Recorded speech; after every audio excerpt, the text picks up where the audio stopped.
Hello and welcome to an expansion episode of Whose Turn Is It Anyway? In this episode we are going to talk about the 2025 GridCon convention. Yay! Possibly Taunton's best board game convention. In the world. Yeah. In Taunton. In Taunton. I would in agree. Somerset. It could be Taunton's best board game convention in the world. Yeah. Yeah. It doesn't matter, does can it? be. Yeah, exactly. Yeah. I think it is slowly becoming my favourite, though. Same. But and it's not just because of location, but It helps. maybe we'll go into it. But it helps. It does help. Yeah. Before we get into that, I am your first player, Adrian, On loan. on loan. Temp. That's the one. Yeah. And with me I have Davey, Hello. Becky, Hello. and JP. So how are we all doing several days post Van GridCon? Dabby Dozy. I'm actually in good spirits. Yeah, I didn't get any kind of con crud. All No, good. avoided that. Me too, yeah. Hey. I thought this is the first time in over a year that I haven't come back with norovirus, COVID, like a week of con crud, or fallen down some stairs following a convention. So Yeah. There you You go. did well. I'm feeling pretty good. Yeah. I didn't dodge a bullet, though, because I wasn't there on the Sunday. So, I had DMV from something, but I don't know what. But maybe that's too much information. I don't know. But was this thinking- made me get cut. Who knows? I was thinking, what? Deep vein thrombosis? Yeah. No, a different kind of madness. The Americans think he queued up for his driving license. The DMV. Yeah. Or other known as squits. Yeah.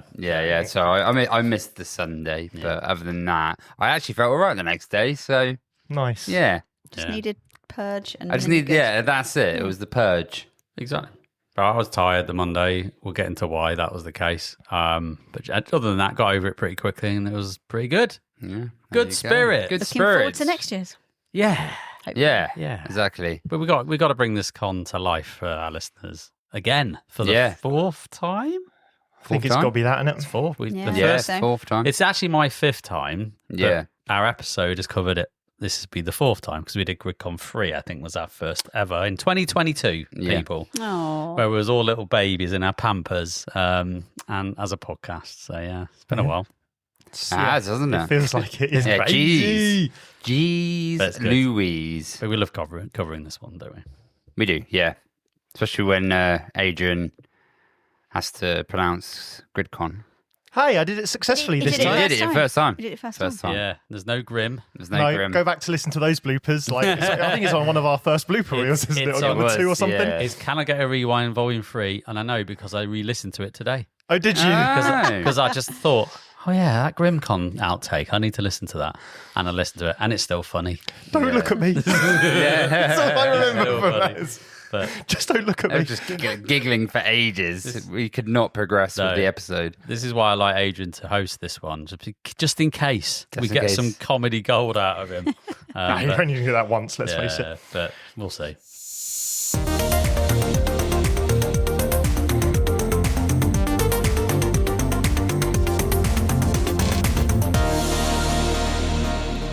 Well, so should we start off with the Thursday The Thursday, yeah. of GridCon? Yeah. So I, as always, helped unpack, but this year I felt like I did double duty. So I unpacked some vans and all that lot with Paul, helped sort of set some bits and pieces up and put some pieces out. And then just as I thought we'd all done, because we'd stuck the raffle prizes in sort of one of the back rooms they do, came back out and Paul Bryant from Games Lord turned up and went, anyone got a hand to unload a whole van of board games? I can't say no now, can I? So then I unloaded that van as well. Yeah. What's in it for me, Paul? Can we get a little bit of a, Yeah. Yeah, and I meant discount there. None of that. Yeah. None of either of those options happened. Yeah. So that was kind of the start. And then I just got in a game of Lacrimosa, which I've talked about before. But Yeah. I enjoyed it. I really enjoyed Lacrimosa. I feel like there is only so many plays in it, but because I only play it sort of once a year, it's all good. okay, isn't yeah, it? it's absolutely good. So so played that with a few people on Thursday night. And that was basically all my Thursday done. I was there from like 2:00, but yeah. Top tip, though, is when you can do your registration the day is. before. So you're not having to queue right outside the door, which people were almost doing on the Friday morning. Like this guy. Like that guy. Yeah. So that was helpful. You get your orientation, little speech about, what's where, and you can collect your little lanyard with your name on it. So you're ready to rock, aren't you, on Friday? Absolutely. Yeah. Or Yeah, but it does close on the Thursday still at a certain time. Because I missed that, which meant I still had to register on Friday. But Yeah, I so turned up did I. late Friday and there was no queue at all, that's so all right. it was fine. Yeah. I was fortunate. I was setting up a demo on the Friday morning, which meant that even though I'd forgotten to go and get my lanyard, they were like, "Well, You got to get in. we got to let you in first." So I got a sneaky, Yeah, like pre-5 minutes lanyard. nice. There you go. But anyway, other people's Thursday uses is Yeah. So me and Curly, Becky turned up, but you didn't play any games. I crocheted. Crocheted. Sat and Still a crocheted good and, time. and watched you guys play. Orange shall overcome. So this is about the Dutch resistance during World War II, and it's pick up and deliver. I always want to sing. I always want to sing a song when I either say pick up and deliver, but I don't know why. I love how mine works. Stand and Deliver by. There we go. There we go. Your Thank money you. or your life. Yeah, that's it. Pick up and deliver. Right. Anyway. It's gone right over my head. I know not what you're talking about. I and know that's exactly fine. what he's talking about. No, Yeah. And I'm here for it. So it was Simon's game. Simon, friend of the pod, and Matt and Paul and me and Curly played, and it's all based. So the designer of the game, it's I think it was his great aunt. That was actually one of the people in the Dutch resistance. cool. So it's all based off of real events. Yeah. And basically, you have scenario 1. It can be set up randomly, depending on kind of what. I don't know what to call them. Certain buildings go in certain places and you have to drop off resources to unlock them. That's scenario 1. Basically, unlock these, and then in the roads there are police or soldiers. And when you when you traverse between them, you'll have to pick up a halt card, and they get harder. And you have 3 actions, which are your 3 main cards, and then you get like a bad action that you have to play, but you can't tell everyone else what the bad action is. And basically, you have to play your 3 actions and then your bad action. And so bad stuff's constantly happening. It's going to build like the tension as you're going along. Yeah. But you've got to kind of work together to get these resources around. And I think there's like 12 characters, each with unique abilities, which are based on people in real life. And a load of the encounters are also based off of real encounters. So you read out an encounter. One of them was like, do you jump in the canal to avoid a policeman or not? And all this Absolutely. stuff. Yeah. And it affects, you've got kind of 2 loss conditions. You've got morale. If that drops to 0, you lose. And then on each of your cards, you've got another stat. I can't remember what it's called. But it's if that drops to 0, you lose as well. So it's about kind of managing everyone. Matt had a character that was able to keep everyone's kind of their own personal board stats in check. I had a character that was really good at keeping the buildings on the board morale high, so they didn't get raided, or their suspicion high. Sorry, so they didn't get raided. Because I was a priest, nice trusty priest, and then Curly was kind of, he played a character where he was able to slip by police unnoticed, Sneaky. and then stay sneaky. Very sneaky, And then Paul had like a coat, like a magic coat. Sorry, what? He was a tailor. Paul's character was a He was tailor. a tailor, Right. so he had a coat. I thought you had a trench coat they kept opening. Yeah. People. So it was a trench coat, but you can have extra items in there because your resources, basically, the more you start carrying around, the more suspicion you raise. Yeah, because you basically Because you've got loads of stuff, right? Yeah. So it makes sense. So he had a little trench coat, and it is a female tailor, and she potentially was pregnant. So when she had a full coat, Clever. she would raise less suspicion when walking along, which was actually it's cool, right? Yeah, that's what happened, right? Yeah. And then Simon was the train driver, which meant that we could get train tickets. And train tickets usually have a downside because you've got to get on the train. It's dodgy. It's risky. Yeah.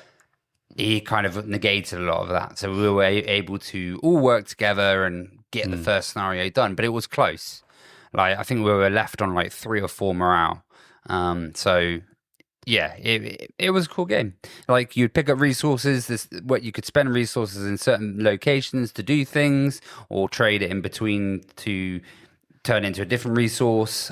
So say I could get some information somewhere, or it was maybe a newspaper as the priest. If I went to the church and did like a sermon, it didn't say it was a sermon, but if I spent one of those resources there, I would raise morale. And yeah, you could.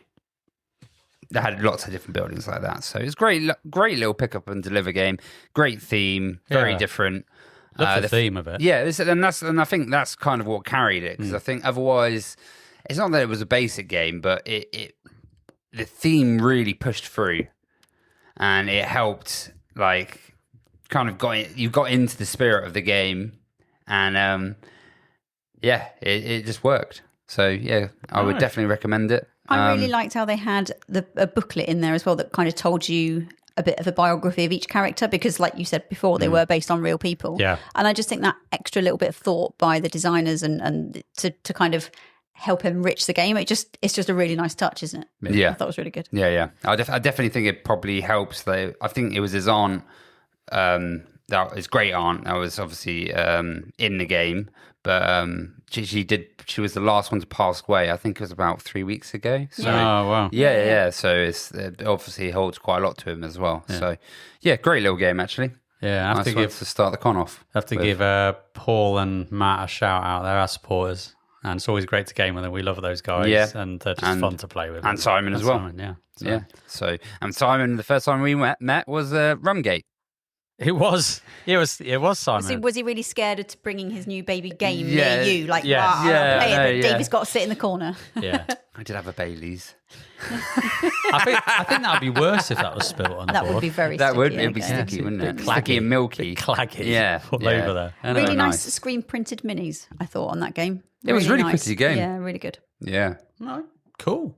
Definitely recommend it. And then we were like, should we play another game? And Simon was like, oh, we'll play Fellowship. It'd be quite quick. Fate of the Fellowship. Right? Fate of the Fellowship, yeah. So we started that about 11 o'clock in the bar. 2 hours later. And the rest. 3 hours later. 3 hours later, we lost, funnily enough, because it is a nails game. It's hard, but isn't it?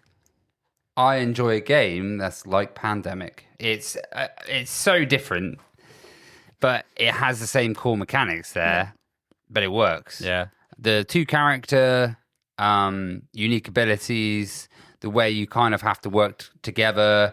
You've got more agency of what you're doing. It's a bit harder to alpha game. Yeah, like one agreed. person can kind of try to lead it, but you've still got, I don't know, for me, I felt like I had more agency with what I was doing anyway. Definitely. And it was nails. It's a really hard game. And the theme, they've somehow shoehorned it in really well. So it was me, Simon, Paul, Matt, and Nihar. So bumped into Nihar, as I usually do. We always bump into Nihar. Always bump into Nihar. So, and we were like, we've got to get our annual game in. So Well, weirdly, he played. like a side thing, we bumped into Nihar during our Covenant demo in Essen. In Essen, Yeah, I bumped into him. We bumped into him the year before Essen as well. I'm Yeah. pretty Yes, sure. you Yeah, did, yeah. Just I don't know. It's just like coincidence to be at the right demo at the right time, and there he was. But he had a mask to start with. He did, so we didn't kind of. So we clock didn't him. recognise him. And then took his mask off, and I was like, oh, Nihar, hello. Yeah. Hello, mate. Yeah. And we quite got to play a game. So, we played Fate of the Fellowship. Really enjoyed it. I was Legolas and... Is that the Baileys? And Gimli. Hey. Yeah, that was it, yeah. And Gimli, because I was like, well, don't Got toss the dwarf. Yeah, exactly. Nobody tosses the dwarf. And yeah, it was just good fun. I'm not going to explain it. A lot of people probably already know about Fate of the Fellowship. You know about Pandemic. It's basically Lord of the Rings Pandemic, but they've changed it enough. Shoehorn the theme in really well. If you're Frodo and Sam, you kind of have to avoid everyone and slip away. Everyone else has to try and distract and make sure the eye's looking at them. Otherwise, you end Over up, here. the fear overcoming and you lose the game. So, It's tough. yeah, But great I little game. bought it while I was there, so I'm looking forward to try it because I told myself I wouldn't need another pandemic game, and then everyone was like, "This is different. This It's might good." be the best one ever," and I was like, Oh, God damn it. Yeah, I actually enjoyed it. I actually enjoyed it. I Unlike all the other actually enjoyed it. pandemics. Yeah. Yeah. Was Yeah, that it my then? Thursday was great, and we kind of like it got to a point where we were like, because we were kind of close to it, but again, it was 2:00 in the 2 morning, a.m. and Matt and Simon had to get to their hotel because that night they weren't able to get a room in the Holiday Inn, so they had to drive back down the M5. And apparently the latest check-in was 2. So they just made it, apparently. Oh, my God. Yeah. So fair play to They them. could have crashed at ours if they'd have I said to them next time as well, like, I'll be in Wellington then. So Next time, always- tap us up. Yeah, you yeah. guys. We've got beds, We've got guys. beds. That's part of the coffee supporters package. Is that you get a free bed at GridCon? Just pointing it out there. Yeah, I don't know if there that's you go. real or not, but we might Yeah. make it real. Yeah. We'll see. They could share a bed with Marcus at my place if they want to. Ours would be okay as long as you didn't mind being woken up at 5 a.m. by a cat. Yeah. So, I mean, that's- you know, there's, That's extra, though. You pay bonus for that. Yeah. It's alarm clock service. Yeah. With breakfast. Yeah. That's pretty much my cat as well. So I think it's all cats, isn't it? Yeah. Yeah. So there we go. I think that was Thursday, right? That was Thursday. So yeah, Friday main first day. Everyone's super excited. You can sort of really feel the kind of atmosphere at the start of the day, can't you? Definitely. Me and Tambo got there early. So Curly was working, but me and Tambo got there early. We had breakfast, which was really nice. We met Adrian and Marcus. We all sat and had a nice chin wagon, watched the crowd, the queue just like Yeah. Filled up out the extend. It was door. like, oh my, I'm really glad that I don't have to stand in that because that would be sad times. But you could feel that kind of excitement, a bit like standing in the bring and buy queue at the UKGE. Like, oh, in a minute. Oh, there's only 5 people left. Oh, in a minute we're there. So it was cool. It wasn't was that cool. bad. No, it was all right. Nah, it wasn't that bad. But I'm just glad I didn't have to do it. That's true. I'd rather not have done Yeah. it, but it wasn't that bad. Yeah, I ended up taking a work phone call at 10 in the morning and then was like, I'll just have a little bit of a line and then take the work phone call. And then 2, if I go just after about 10:30 or 11, what time did I get in? Actually, was it about 12? 11, it's 12, About 11, yeah. 11, 12. People who have played the first game. So, because if I turned up at 10, I think everyone would have been mid-game. So I wouldn't have been able to play with anyone anyway. So I turned up a little bit later on the Friday, funnily enough.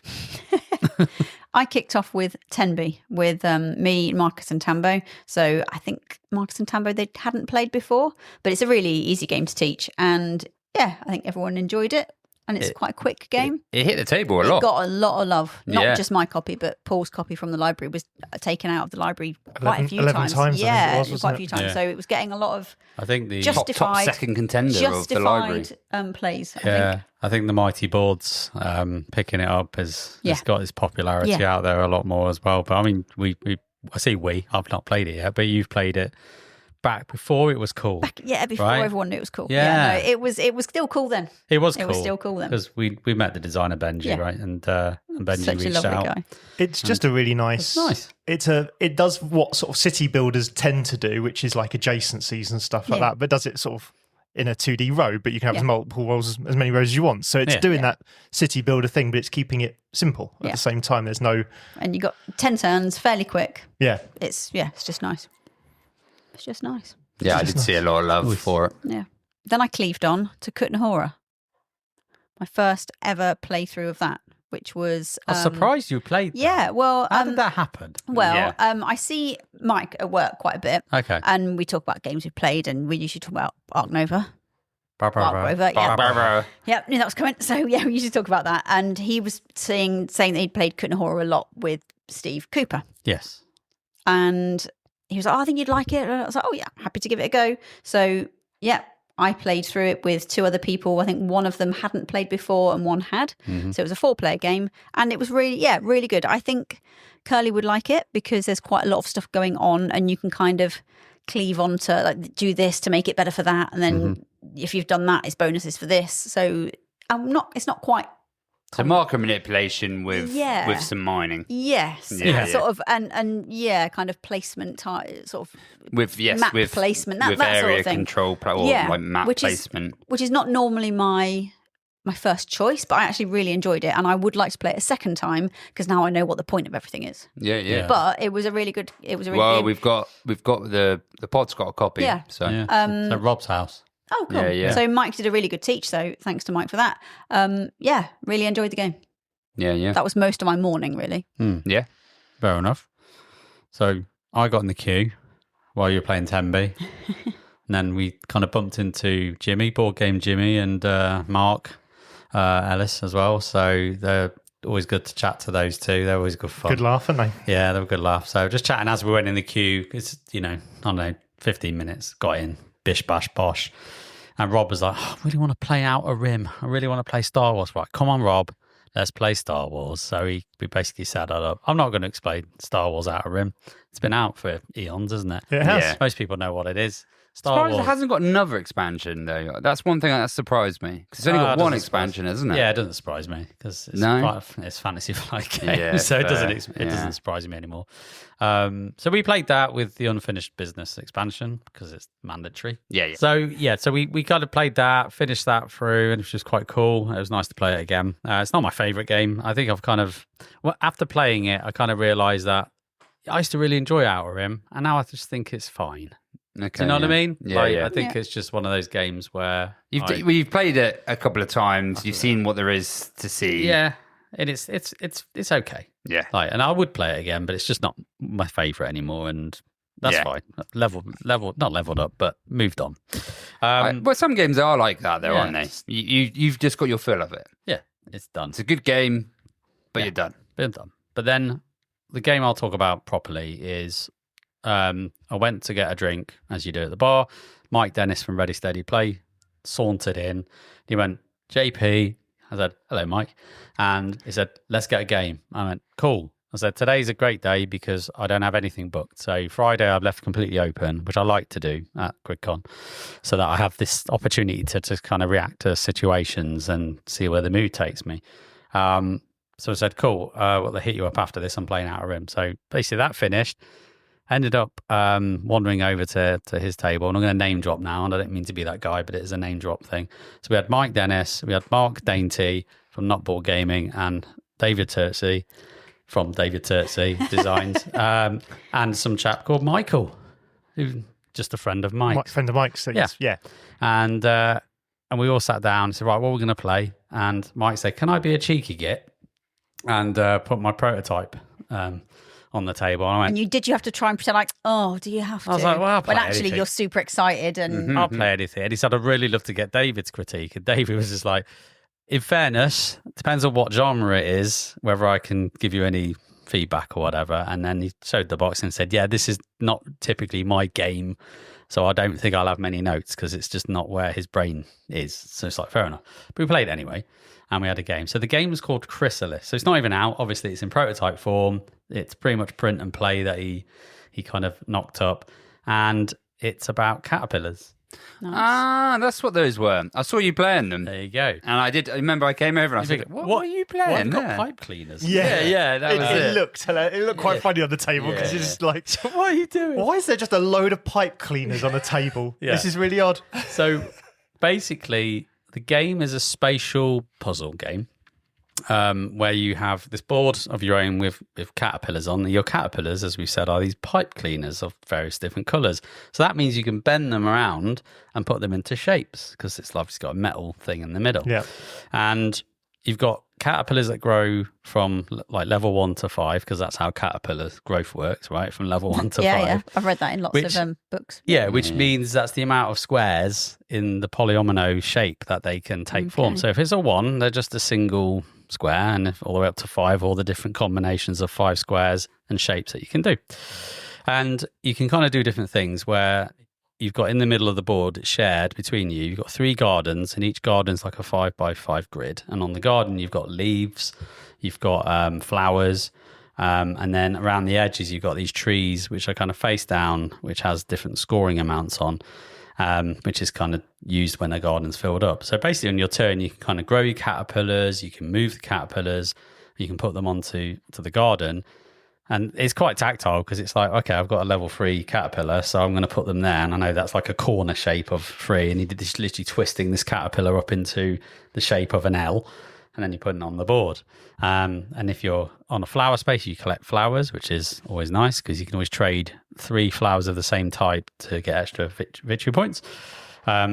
And if you're on leaves, you don't get them straight away. You get them when you do a garden score. So everyone's kind of putting these caterpillars on and you're getting stuff. And at the start of your turn, you have this upgrade sheet, which is what I quite liked actually, is that you can trade in leaves for powers. So you can go, I'm going to buy this power and this now allows me to do this cool thing. And so you can kind of tailor your species of caterpillar in different ways to give you more efficiency in whatever you're trying to do. So you can I had one where I could turn the flowers into points of any colour. So I didn't have to get 3 of the same. It was like any 3.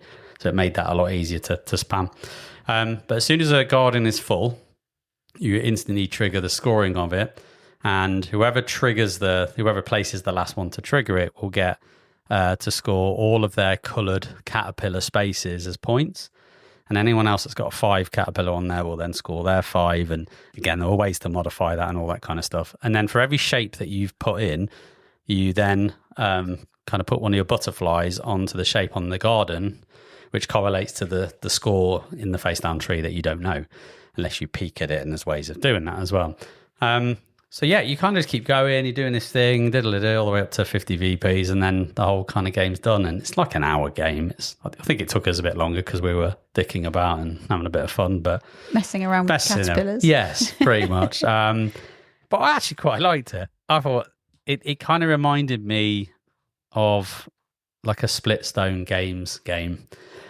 And you know, where they've got Mycelia and Stag that's coming out. It's that kind of cutesy but mean. Cutesy, but there's a bit of something going on underneath it, which, you know, you could just look at it and go, oh, it's patchwork. Actually, it's not patchwork. There's something going on. And so I was quite pleased to give it a go. And obviously Mike wanted to do it and test it out and get some feedback and stuff. So, and I said, I'll talk about it on the pod because I actually had a bit of fun playing it. It was just nice to play and chat with the lads, as it were. And so I thought, that's Chrysalis. Nice. You can't get hold of it. Hopefully it gets picked up by someone. Yeah. Hopefully it gets picked up. And if anyone's listening that's interested in it, speak to Mike Dennis from Ready Steady Play and he'll do you a little demo on TTS that he's got. But yeah, if you kind of like that spatial puzzle game where a little bit of kind of powers that you can upgrade and make things better, and sounds like something I'd like. So, I think you would. Bit abstracty. Bit abstract, quite like that. But it's pipe. I wouldn't know if pipe cleaners are in the final solution, but they should be. With little like googly eyes on or something, it would be quite cute, right? Weirdly reminds me of a game I played over the weekend, but I'm not going to talk about that till Saturday. But okay. Yeah. Interesting. Japanese weird game. Right. Yeah, I know the one you're on about. Yeah. So yeah, that was kind of my morning, mid-afternoon. So my morning, when I arrived, me, Curly and Tambo sat down to play a bit of Slay the Spire to get in for an hour, because I think it was about an hour before everyone was finished. Mm-hmm. And then once everyone finished, I actually went and sat down with Board Game Jimmy, Ellis and Jez. Yeah. To play a game I thought was a different game because I turned up. Art Society? Gallerist? Yeah. It's not Rob. So I thought it was Glenmore Chronicles, which I played. Yeah, I saw this. Which I played. It's one Scottish game to another Scottish game. They look very similar, all right? So they don't. The boxes have got blue and green on them. That's about the only thing. It's that same kind of pastel color, though, right? Yeah. So there was the same kind of like pastel color to it, and the box looked a little bit similar, other than it was massive, and I thought, it must be an expansion, right? So this is quite a hefty expansion. Yeah. It's got hexes on the board now. It never used to. Yeah, whereas actually it was, oh my God, what was it called? Clans of Caledonia. Clans of Caledonia Industrica. So they chucked in the expansion, the railway expansion, and they sat down and started explaining it, and I thought, yeah, I don't think I have played this. And I was like, yeah, I haven't played this, and apparently it was quite a heavy game. Mm-hmm. It went quite well. We had a good laugh playing it. Just real nice resource trading game pretty much for points, along with some area control. Right. And there's like market manipulation. And then with the train bit, there's also trading resources to move your train around to get VPs at the end for how many times you've got your train to go around, which isn't that easy. Right. And then you've also got milestones that you have to hit on the train board. So like one of them's which this is slight Terra Mystica, because with the area control, when you're putting your buildings and resources from your board down, you're putting them onto a space and it's locking that space down. Very Terra Mystica. And then the milestones are like a link to that. So have like 7 types of different buildings down, which is like, and these are like your basic, when I say buildings, some of them are it's literally a sheep or a cow or wheat. That's not a building. But there is a building as well. Okay, sure. Yeah, All yeah. right. Is it simulating a cow building? A cow shed? Farm. Or right. Okay. Simulating a farm, right? So you've also then got another phase towards the end where, say, you've got a field down, say you have bread on one of your breads next, like down, and the I forgot the other whiskey down. That one wheat that you make in the production, because you've got the other 2 resources down as well, you can actually convert them there and then into the more advanced resources, which are usually worth a lot more in the market. Sounds like Anno. Yeah, that little resource conversion. She says, having never played it, so what do I know? But what we just described sounds like Anno. It's got resource. It is a resource conversion, market manipulation with heavy Terra Mystica vibes with the placement. Yeah. And I think they thought I was going to do really badly at the start, because I hadn't placed one building down, and basically I had taken a faction which they thought was going to be really bad. But because I started focusing on the train section, which is the bit was new for all of them. It ended up working out quite well for me, because I was able to convert from the train, and I got a massive first turn, and it all went really well. They've not played many games with you, have they? They don't know how you work. But yeah, so it ended up being a really tight game, though. And it was just really good. It was good fun playing with the guys. So Clans of Caledonia. Yeah. Clans of Caledonia. Yeah, I have heard of it before, and I have heard people talk about it. And it's been actually one I wanted to get to the tables, but I just, for some reason, my brain kept going, "Oh, we're playing Glenmore Chronicles." But yeah, so I'm just really bad with names. We know, but I really enjoyed it. I definitely would play it again. I'd play it a lot more. And what was quite funny, though, was Jimmy was like, it's his expansion of the Industrica, really wanting it to get it to the table. And then he never touched one train or game. He just played the normal game. I'll ignore it. I'll ignore it. He's like, yeah, it's different to what he's usually been playing. So he didn't want to play the expansion, which did make us laugh. But yeah, really good fun. Nice. Yeah. So, Glenmore. No, sorry, Clans of Caledonia. Clans of Caledonia. Oh, Caledonia. Cavernia. Caledonia. Hey! Let's move on before he has names an are not my aneurysm. forte. Okay, it's fine. And then so I ended up playing that, and that was quite a long old game. So that was like my morning. Yeah.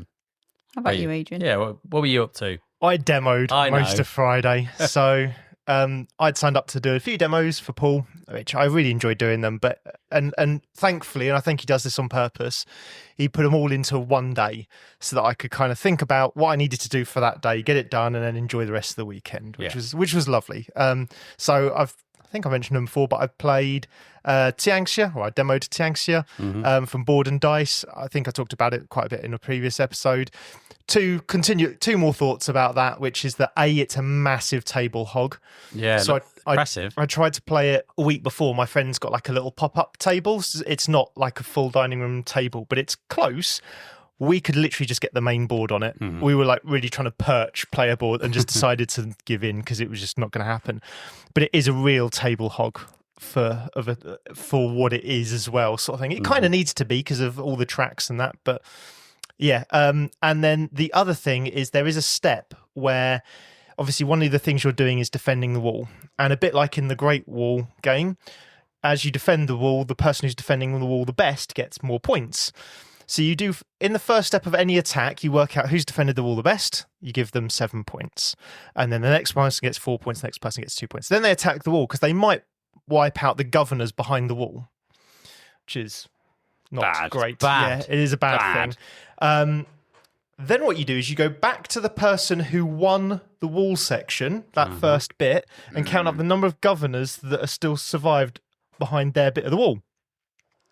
Which is good, because it kind of goes, well, it's kind of the governors going, well, thank you very much for defending us as well as you have. You got all of the prestige for doing it, so have a few more points. Once you've done a few lots of combat, especially if there's several on the same go, you've forgotten who's won the section, even though you kind of do it sequentially. So there's 4 parts of the wall, and you'll do part 1 all the way through, then you'll do part 2. By the time you kind of done part 3, did you win part 3? Especially if you wipe out all the soldiers that are on the wall. Did you win part 3 or did you? And there's nothing to indicate that. So you need player markers, right? So this is it. So what I realised about halfway through the game is there's a little piece that's a knot, which is a shipping indicator that you've done ship trading, and I think it's to limit the number. You have to have one of those to do the ship trading action. I think it's to limit the number, but no one ever seems to. I've played I've played 2 games and demoed a game, and I've never seen anyone use them all. So just use one of those to indicate who won, and then it's a nice little bit. But it feels like it's something that should have been included anyway, but it's just a bit awkward. But otherwise, I still think it's a really strong game. It still does worker placement, bit of engine building, sort of a bit of just wandering up tracks to get bonuses, and that sort of Great Wall Perseverance Episode 1 style wall defense. And it puts it into a really nice package that's just above midweight. It's that mid-heavyweight sort of thing. Really enjoy it. I think it's great. But yeah, there's just a couple of bits that, like, if you have a small dining room table, you aren't getting this on it. It's not happening. Which is unfortunate, because it'll limit who will be able to play it. Yeah. So I did that first. Luckily, that was very nice of them. So everyone around the table helped me pack up, because I said, I've got another demo to do after this. And I was mindful of time, so I had to sort of push them along a bit to stay to time, because there is a bit of thinking in it. I said, right, okay, let's keep going with it and we'll get there. We did. And then lovely, they all helped me pack things up so I could go and get a bite to eat before my next demo, because otherwise that wasn't going to happen. And then I played Ice and Idols, which is I haven't spoken about this too much, but it's an inside up game. It is a pick up and deliver game in a labyrinth style, move around the map in sort of like very labyrinth. But then it's got the increased joy of the fact that there's player powers and bits and pieces you have to do that can turn the board or move parts of the labyrinth around, and it can really mess. Like, you cannot pre-plan with this. One of the people I demoed to was Davey, so he can tell you a little bit as well. But you cannot plan more than one person ahead. No, because the whole board state will have changed. The whole board state changes, and I really wanted to like this game. It is fun, but I don't think I'd ever play it again. No, I don't think it's your type of game, to be honest. It's also the powers just seemed a little bit inconsistent. My power, I thought, was really strong. So I didn't actually upgrade the rest of my powers that much, which meant I put... Basically, when you pick them up and you deliver them, you've got 2 choices. You either put it on your board and get your power, or you put it onto the scoring, which rotates and... Shenanigans, yeah. But I just basically was like, now I can pick up 2 idols. I think that's the only power I need, and including my normal power. I'm just going to dump all into points now, and that's what I did. And it kind of it felt okay, you know. I enjoyed it for what it was. Like, there's some design UX that I didn't like, where it's quite hard to see sometimes, like right at the start when you've got all the ice tiles down, it's hard to see what idols or what. Yeah, so the cardboard underneath has all of the pick up and deliver bits on it, and then this like Lazy Susan style twisty table sits on top of it, and it's hard to see through. Ironically, I think this is best played on a coffee table with everyone sat on sofas, because you have a slightly more elevated view than you do on a dining room table. Yeah, so you can see slightly underneath it. Yeah, so you can so you can see straight down on top of it a bit more, because you're more vertical. Because everyone, in all the demos I did, everyone started standing up because it's easier to see what's on the board. Yeah. So I don't think it's a for me game necessarily, but I do think there is a great level of it's sort of that not kid game, but it is a family game where kind of everyone can get involved in hijinks. But there's also that slight Euro-y bit of get your powers and unlock some things. So you can get an extra action point. You can unlock your second hand to be able to pick up an idol with the second hand. You can unlock abilities to move the board yourself that you can't do. Yeah. I agree. There is one player power, which is the jump Tom across. Next to me. Yeah, and every time, no one ever uses this power, but it's all the other powers are 3 action points. That one's 4 action points and should just be 3 action points.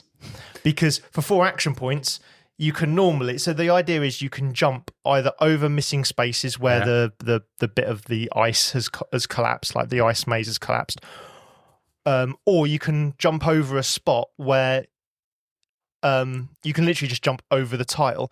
But what it requires is the paths to line up if you had that gap there, kind of thing, whether there is a gap or not. Well, normally especially once you've unlocked a few powers, within 4 AP you could get there no matter what anyway. So it's just too many AP for the action it is. Yeah. And I think if you house ruled that to 3 AP, I think it would bring it in line with the others. I don't kind of know where they got the 4 AP from, if I'm honest, for that power. But otherwise, I think it's a good, fun shenanigans game, like any kind of labyrinth game. People are going to move things about and do that. And you're just going to do a nice pick up and deliver game.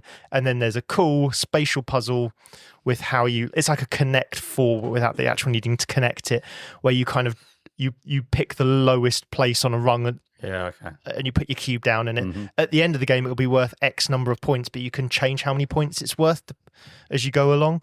So, and then you had a little secret mission as well of where you need to put your cubes for certain color relics in. So I had a straight line, and because you can rotate it, so my straight line ended up being pretty easy. Whereas some other people's had like an L shape or a kind of like a bridge, like. That kind of it's just 3 cubes that have to fit into a certain pattern, and they're worth different points as well. So the more complex ones are worth 1 or 2 more points and stuff like that. So which one was worth the most? So I'm guessing the line they must see as one of the harder ones because it was 10 points, I think. So I'm guessing it's because you've got other people who can screw you over quite easy. Things are moving around a lot more. Yeah, it's moving around if they get the same color on there. But I ended up.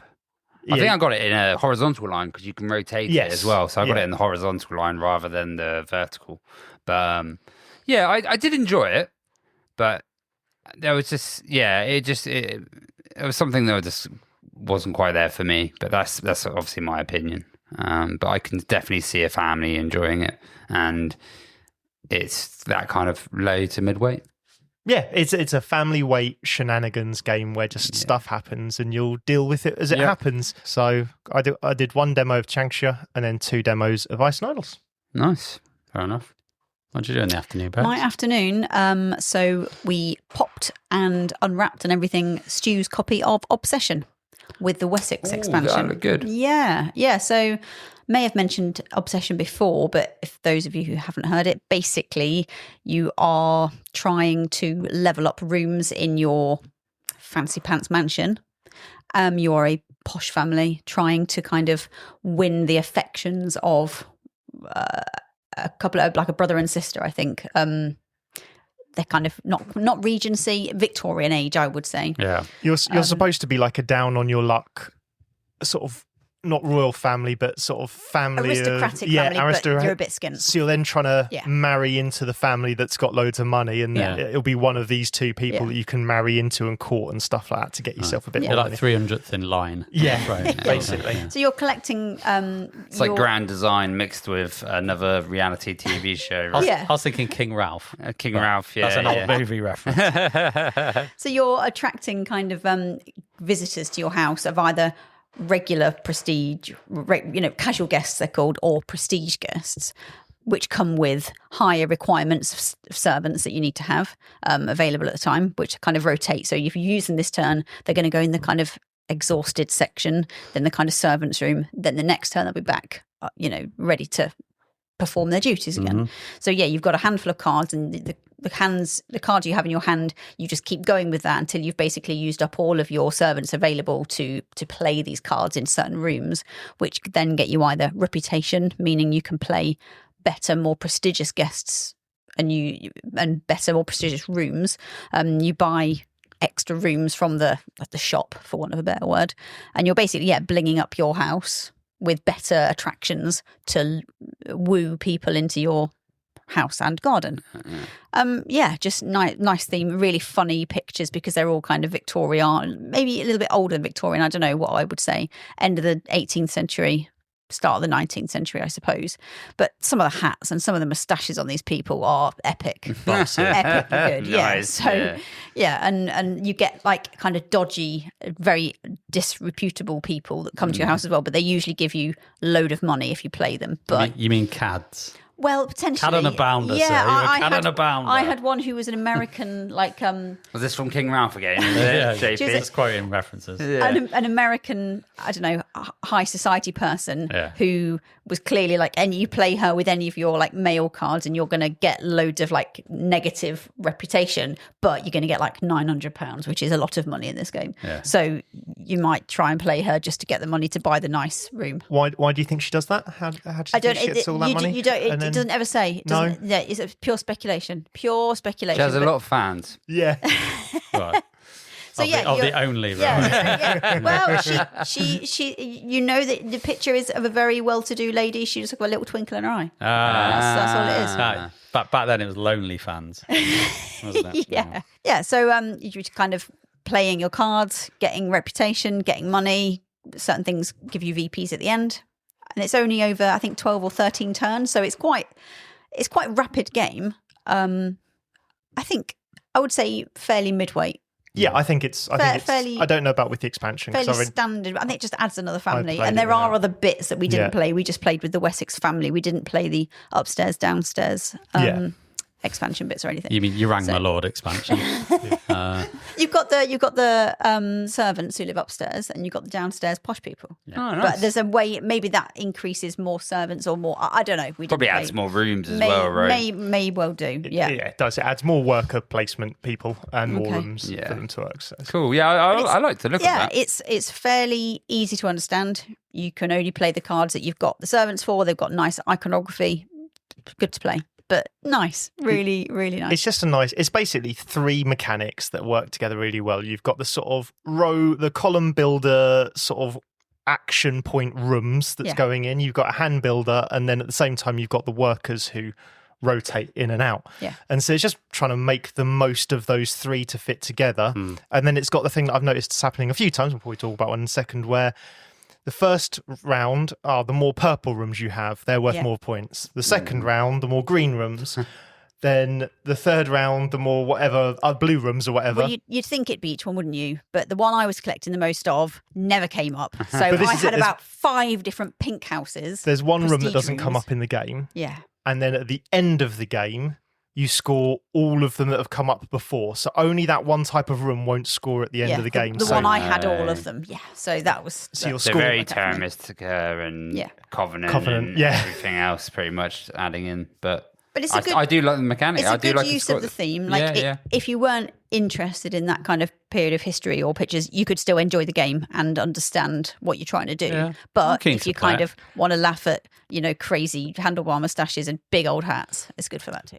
Like Stu, I picked up my copy, so I'd all pre-ordered it from Games Law and then picked it up at GridCon. And as I walked through, about 4 or 5 people stopped me, and half told me, "Oh, you got to pick up the expansion for that," and the other half said, "Don't waste your money on the expansion." And I was like, I'm so confused whether I need the expansion for this or not. But I thought it's the first time first time I've ever heard people strongly say you really do not need the expansion sort of for this. So I'm kind of intrigued. I like the base game, I'll be honest.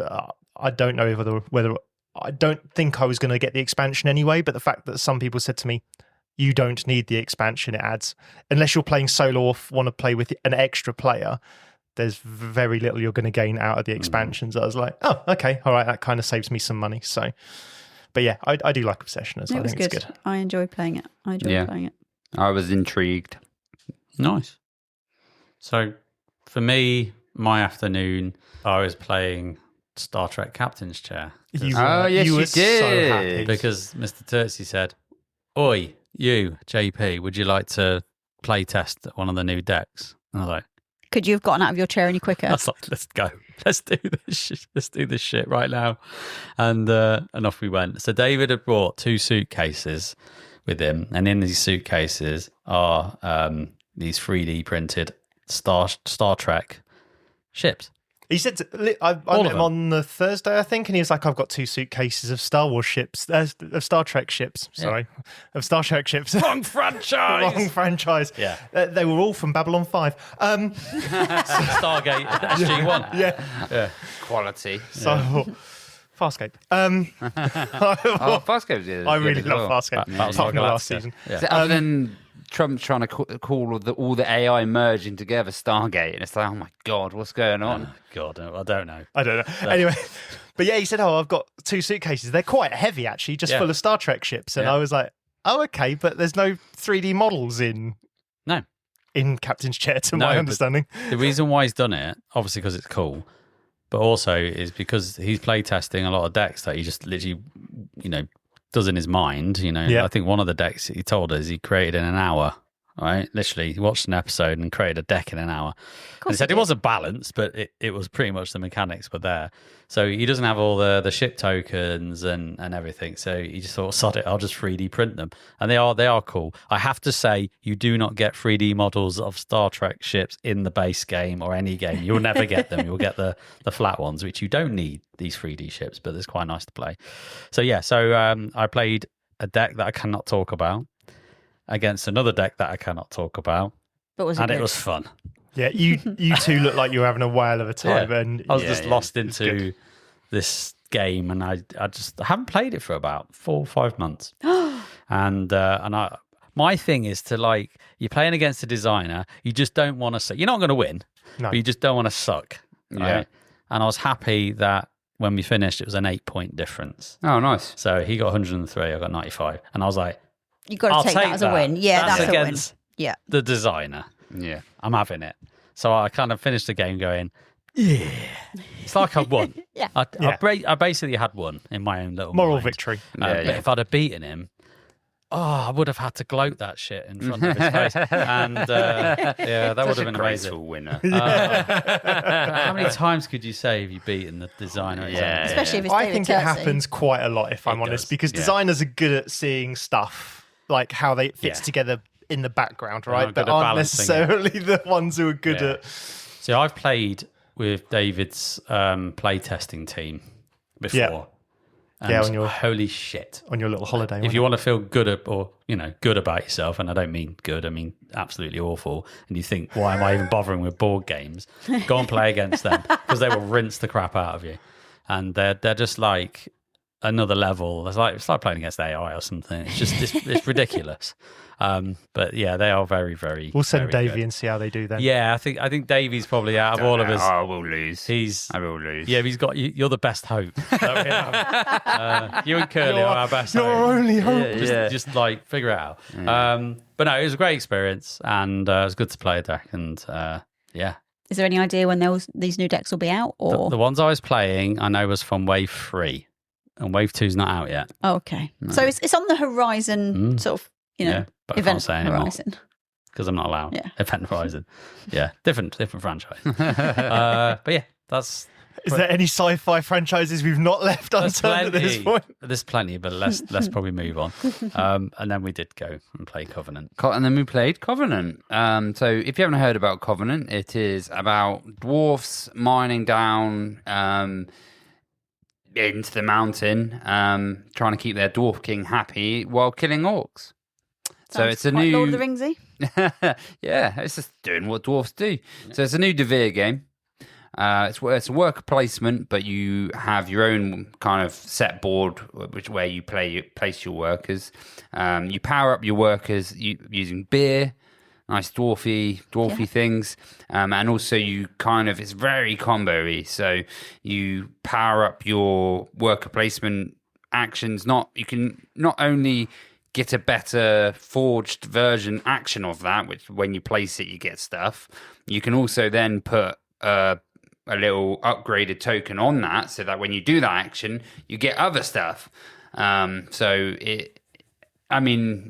The description, people have said it's like Minerva, but with a little bit more. I'll talk about that in a second. Yeah, fine. Because he has played them. Because you played I know. them. Yeah. No, nice. There you go. And yeah, I really enjoy it. I think it's a great little game.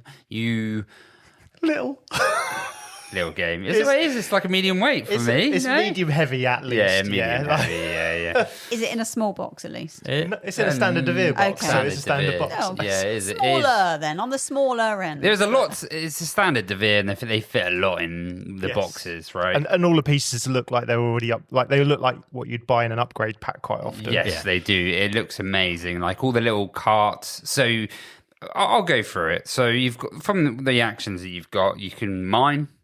It's a way of getting resources.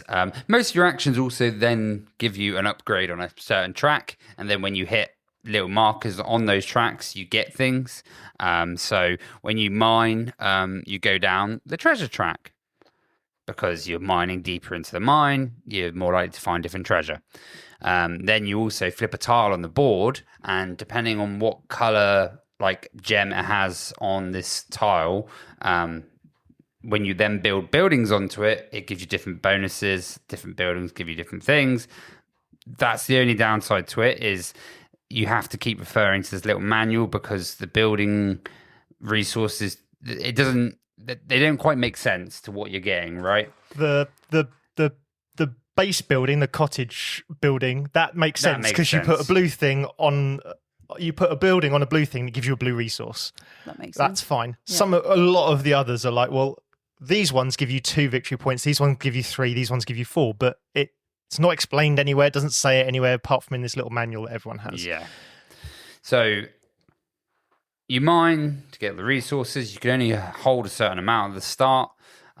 You've got like a forge action, which is usually a tertiary action of doing something else, which is either building a building, so putting a building down. On the spaces, it says how many buildings you can have. It's usually, I think max is 2. I didn't see any with 3 on. No, I didn't. So yeah, so each hex that has orcs on it, also you can place a number of buildings. It tells you how many buildings, how many orcs you can have on it, basically. That's it. And then there's a fight, so you go and kill the orcs. By killing orcs, you get knowledge at the top, which gives you kind of these little permanent powers, which are quite cool. And then there's Delivery, which when you go and deliver, you unlock buildings, and then you can also overspend your action points, so your strength for your dwarf, to deliver to the king, and it's like an end game scoring like extra points. And sounds very simple, but while you're doing all of this, it's all giving you extras. So like it's giving you income, so that at the campfire phase, you've got like a little income track at the top, and to get these income markers, the one's free, the other costs VPs. To get your powers, the first one's free, the other ones cost VPs. So yeah, you start comboing stuff off really well, and I love a good combo. So Who doesn't? And who doesn't? So you go to the forge, you spend these resources, get an extra different upgraded action tile.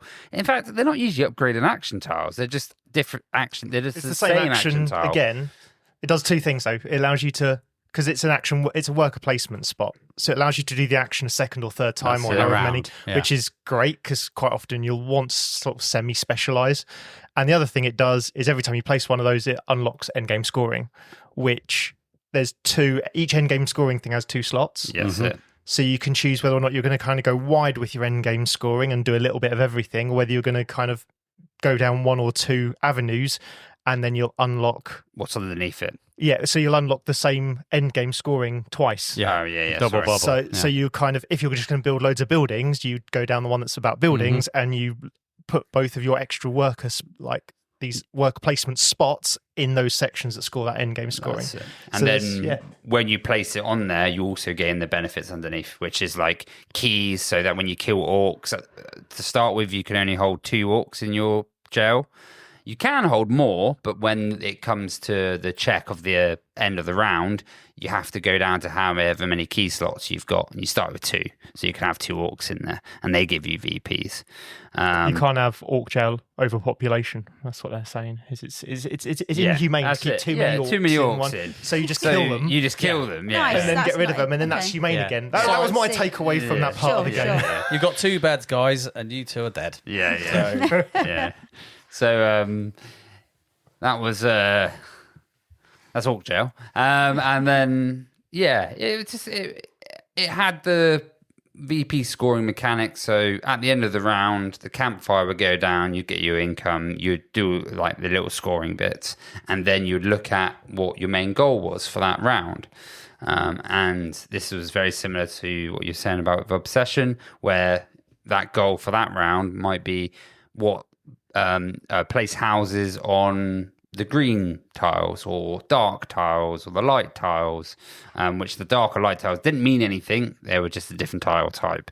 But the green tiles is the green gems or gold or etc. etc.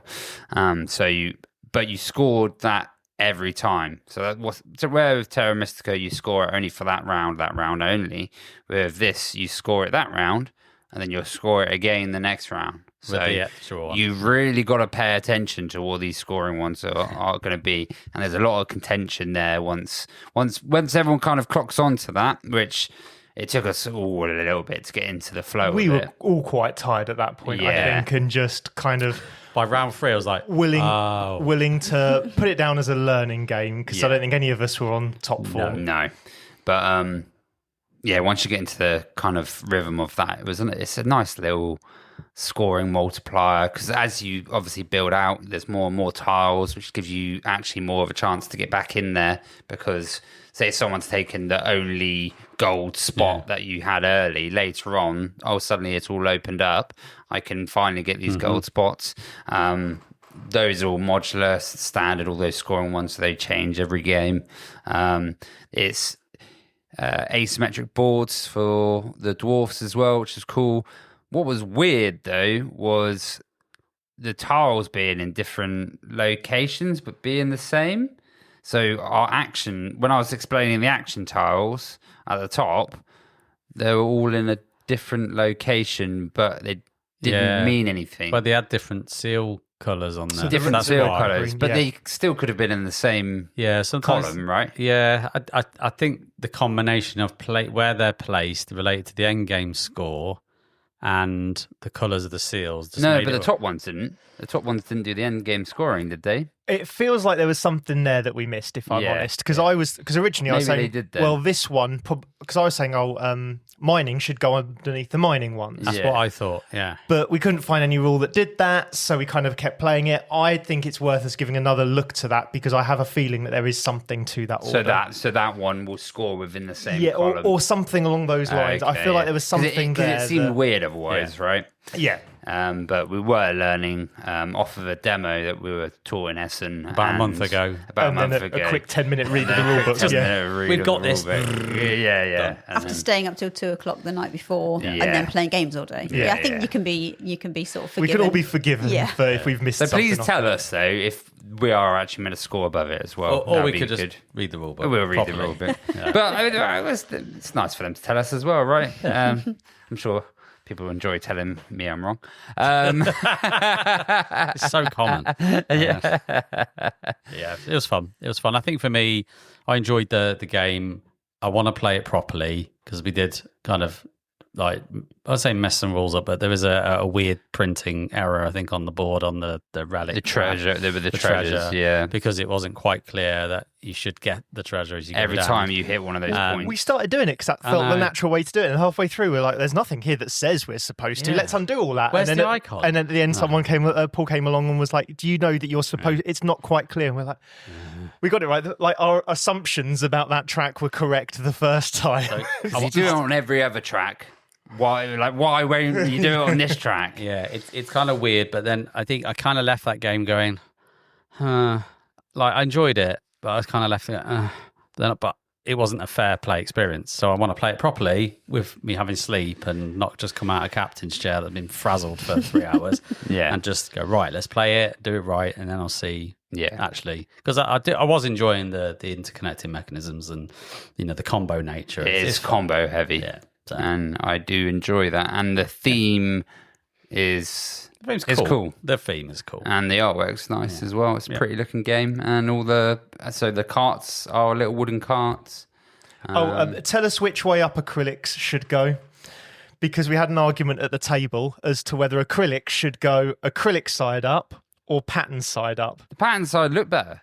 But what's the point of having it on an acrylic if you're not going to put the acrylic side up? You might be right, Adrian, but with Davey, I like the pattern.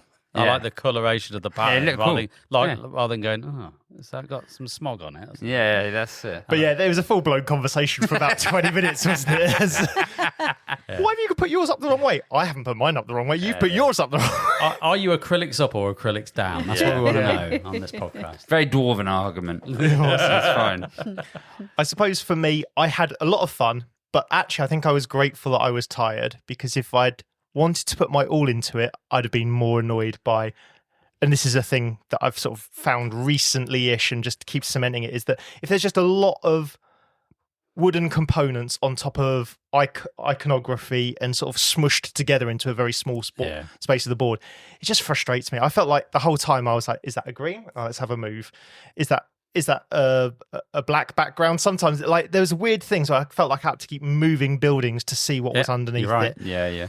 And the designer of that previous game was Menifer, which again is lots of tracks, slightly less combo, but I think the puzzle of when you activate different areas of the board is slightly more compelling.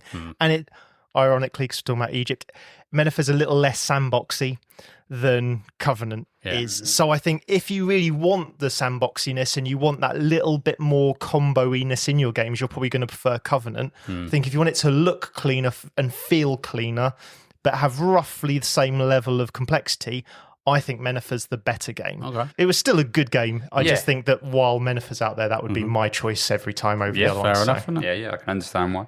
Yeah.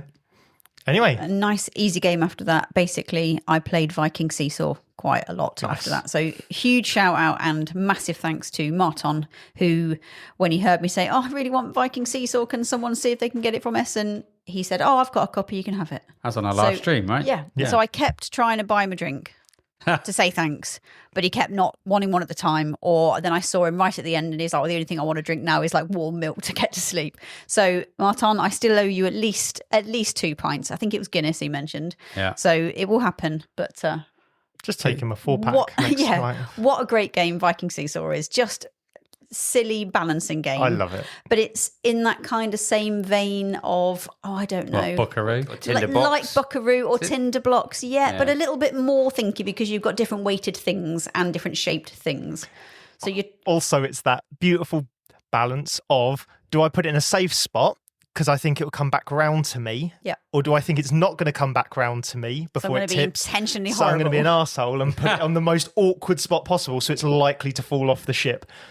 Can I just say, I wish we were live streaming because you look so proud of yourself saying balance then. Again, it was like the sandbox thing. I was like, this is a pun that I didn't intend until I was halfway through the sentence and just thought. It's the way he winked when he said it. I know, yeah. He's a bit cocksure. There was no winking. He shrugged his shoulders like forward as well, right? He didn't. What he doesn't know is I'm going to leave a big pause before he says it in the edit. But it's a great game when you just want something lightweight but still interesting enough to hold your attention. In the similar way to, I think Kabanga is in that same way. Okay, there's not balancing, but you're kind of gingerly putting down, this card, is anyone going to, oh God, everyone's Kabangaed me because I left the gap too big, whatever. Yes. We could place a different word inside of Kabanga. But that is the game. That is the game. That is the game. You have to say it as well. Yeah. It's in the rules. You've Kabangaed me. Yeah. I've been well and truly Kabangaed. Yeah. 4 people Kabangaed me all at once and you got it. Love it. But I think the good thing with Viking Seesaw, going back to that, is there's such a lot of like pressure on you and you try not to have like shaky hand kind of. there's a lot of pressure, and it's so rewarding when you get the thing on, when you think no one can possibly. Yep, I managed it, and like, now the next person's got to suffer and struggle. That's actually that's very nice to do. So yeah, thanks, Martin, and I will find a way of getting Guinness to you. Yeah. Legend. I will find a way. I will find Guinness a way. will get to you. Yeah, it's called Amazon. That was Friday, then, wasn't it? I kept on going. So didn't you? I bumped into Ellis forgot and this. Board Game Jimmy and Jez again, and we played some Bomb Busters. You did. You said we're going to play some Bomb Busters. You want in? You went, yeah. Why not? I only had a late night last night. Sod it. I liked Bomb Busters. That was a good game. Bomb I didn't Busters play was this really weekend. good. Yeah. So kind of weirdly, I don't know why, it reminds me of the crypto in the sense of that you have to. So rather than trying to decrypt a code, you're trying to defuse a bomb. We're all bomb defusing bunnies, and you start. Basically, you'll have in front of you numbers from 1 to 12. You position them from left to right, lowest to highest. There is 2 yellow wires and 1 red wire. And the red wire is a number which is placed on the track in front, so you know which range it is. And the 2 yellow wires are also placed on the track, so they know what range they are. You then basically, this isn't a tile facing towards yourself, so you can't see anyone else's numbers. And you'll have to basically point at someone's tile and say, is it that number? Is that a 5? Is that a 5? Yeah. But you have to have the number yourself. And, well, that's pretty much the only rules. You have to have the number You're trying yourself. to find, say, 2 or 3 numbers that are the same. So you play your 5 and you say, you point to someone else, go, is that a 5? Because you've noticed that it's to the left of, say, one of their 6s. So there's a chance it could be. Yeah. So, and if it's not, you'll grab one of the pointing tiles and you'll point at whatever number you said. You point at whatever number you pointed at, and they'll say what it actually is. But you've only got 4 lives, or however many player lives. So if there's 3, you 3, 2, 2. And you slowly try and basically wheedle down your numbers. But there's also a special skill each person can use where you'll point at 2 tiles and say, is it this number? And then there's also, there's lots of different difficulties, but there's also different skills. So if you get rid of all of the 5s, and say if you're the only person left with the 5s, you're allowed to, as an action, place the remaining 5s down, say. But it can then unlock a card. And one of those cards could be like the super diffusing card, where basically you can just say a number to someone and they'll just play it. But if you ever point to the red wire and cut the red wire, you instantly lose. It's basically boom. It's a boom, yeah. And bunnies. there was a lot of cool. There's definitely a safe one around here and stuff like this being said, which I didn't pick up on Mark's. There's a safe one. There's definitely a safe one, and I was like, is that a 3?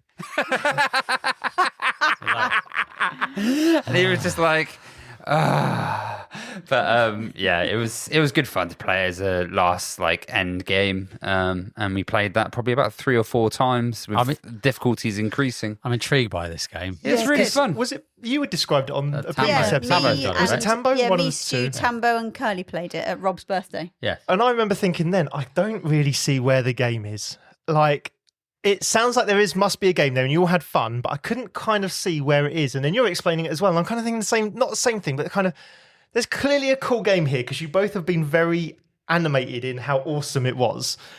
But I can't quite see. I think you need to play it. Yeah, so I feel It's like I need to play it, because So- there must be something here that makes it. There's 4 numbers of each, right? Yeah. And you dish them out, and you don't know where they are. And then You when might you have place 3 of them, for example. So I might have 3 1s, and that means there's only 1 around. So it's quite risky for me to point at the lower end. Yeah. And usually the bomb is towards the lower end or the higher end. So usually you're thinking, oh well, I'll just pick from the top because the 12's easy to get. Yeah. But the bomb might be around that 12. So you're just like, oh, I don't know which. And you all start with a pointer. So there's always an easy one to start for everyone. So you go, oh, right, he's got a 4 there. So I place a 4. Is that a 4? You know it's a 4. Both get rid of your 4s. So it starts wheeling down. And then it gets harder and harder as it goes along. Kind of sounds like bomb diffusing Rummy Cub. In a weird way. That's why I liked I've kind of got it sat somewhere between the Mind, which is just put down numbers in order, and like the Crew or Fellowship of the Ring trick-taking game. It feels like it must sit somewhere in between that scale, because I feel like those kind of those trick-taking games are kind of a bit more complex, and the Mind is very simple, but doesn't feel like a game at all. But it sounds like it sits somewhere in there. It's a party game. It reminded me, as I said, weirdly of the Crypto, but with less words. I've still got your copy sat on my shelf, unloved. Oh, really? I don't think it's not your copy, is it? I bought it at Bring 'em By, I think. Yeah. But I like the Crypto. The Crypto is really good. Yeah. It's our Christmas game. Only played it once, but I liked it. It's great. And it just reminds me of it's basically Bombbusters is the Crypto, but with numbers rather than words. That's the way I see it. You've got to deduce and kind of work out what everyone else has got. You got a what? Deduce. Drop a deuce. We're playing this game. Deduce. And me and Curly then played Ark Nova because we realised we hadn't played at all together that day. So we thought, let's get a... Hadn't played Ark Nova in 48 hours, so we must play Ark Nova. It was in the car, but it was really cold. So we were going to just play with the library copy. And I was like, oh, brilliant. That probably doesn't have marine expansions, which I just don't like fish. I'm just not into it. So we went and got the copy and it did have marine expansions in it. I was like, oh, okay. So we played that. Curly won massively. Can I clarify this statement? Because you've said it about 6 times now. Is it that you don't like the marine expansion, how it works? Or is it just that you generally don't like the animal fish? A bit of both. I think fish are harder to get interested in. If I'm being purely honest, I think pictures of fish, I'm just not as interested in that. And also... I like the mechanic where it gets rid of the end of the market. It drowns all the animals that you didn't want before. Yes, those. I like the drowning mechanic, The wave. But you don't like the coral. But the coral's okay, but I think I've just never got to enjoy the coral because I don't ever play the fish. But I think it's because you have to buy a specific enclosure for the fish, which then ties you to getting effing fish. So unless I've got a handful of fish and one of the starting... conservation things is fish. I'm just never going to do it. I'm just never going to do it because I like the openness of having a different enclosure that you can use for other stuff. I lost so badly. It was me, Curly, and Martin. I think about to say Tambo then. I thought, did you actually convince him to play? He was growling. He would have. He said, I'll play it if I have to. We're like, no, we wouldn't do that to you, mate. We know you don't enjoy it, so why... No, he played confident with us. I think he would like Ark Nova if he gave it a bit more of a go and didn't kind of get fixed on getting... He's played it 3 times. I know. So I don't think he's going to like it. It's just my hopeful wish. He's given it a fair shake, hasn't he? Yeah, fair enough. Because they've done the whole, you add 100 points on at the end, haven't they? It's just all bullshit. So Ark Nova finished our night and then we went home. Yeah. Nice. Yeah, I think that was the end. Friday. That was Friday done. End of Friday. Yeah. Saturday beckons. Saturday. I was very excited for Saturday. Yeah. Saturday. What'd you start off with? I started off with a game of can't even speak, with the Defense of Procyon 3. Oh, I forgot about this. And I have basically, right, every year, it's like Christmas, right? Santa Martin, basically, it says, let's get a game in. And we always get a game in. And it's always like some obscure, unique game. Heavy game. So last year was Stress Botics. Yeah, which I loved. It was great. That was great. And this year, we had a chat about this game. And he said, yeah, let's play at GridCon. I thought, sod it. And then the more I keep reading about this game, I was like, oh, yeah. I started to go down these BGG threads and, you know, the masterpiece game that no one ever talks about. And I was like, and I kept reading about it because I didn't really know much about it. What's it called again? Who the designed longest it? title ever. It's David Turczi. Okay, sure. Right. But what's the title again? The Defense of Procyon 3. The Defense of Procyon. It's a mouthful. So the lore behind Just it, say the word protein and any number behind it, and everyone knows what you're talking. I literally kept going, oh, they're playing the Defense of Proton 7. And they went, yeah, that looks good. I definitely called it about 6 different things. that day as well. But the lore behind it is the humans have dug up an artifact and they're experimenting on it, and the aliens have come down and are trying to stop them, because if you experiment on this artifact too much, you're going to bring this other alien race in. A worse thing. A worse thing. Right, So the okay. aliens aren't the bad guys, but they think, the humans think they're the bad guys. It's like most wars, right? Yeah. It's a misunderstanding. It's a big misunderstanding. Yeah, it's could be solved over a cup of tea and biscuits, but it doesn't happen. But yeah, basically, this game is designed by David Turczi, and he's done like a Eurofied war game experience where you fight across two conflicts of space and ground. All at the same time, simultaneously doing a 2v2 structure. Now, Whilst patting your head and rubbing your tummy. Yeah, at Yes, the same time. it's all asymmetric. pretty much. So you've got the human Armada player, which is I was playing, and you've got the human kind of ground player. And Which is of Nandi. Which is Nandi, yeah. And then Martin was playing the alien ground, and Davey was playing the meld, which is the alien fleets and stuff. So me and Davey had the space conflict between us, and they had the ground conflict. But yeah, as Davey said, all the roles are asymmetric, so no one's plays the same. So what that means is, just like Root or any other game, there's a high barrier to entry in this game. So how it says in the rule book and how David says to teach this game, and he's right, because it kind of needs a level investment from everyone who's playing. It needs it, because putting all of that on one person to learn everything and then teach it all out would be a freaking nightmare. Mm-hmm. So this game comes with 5 rule books.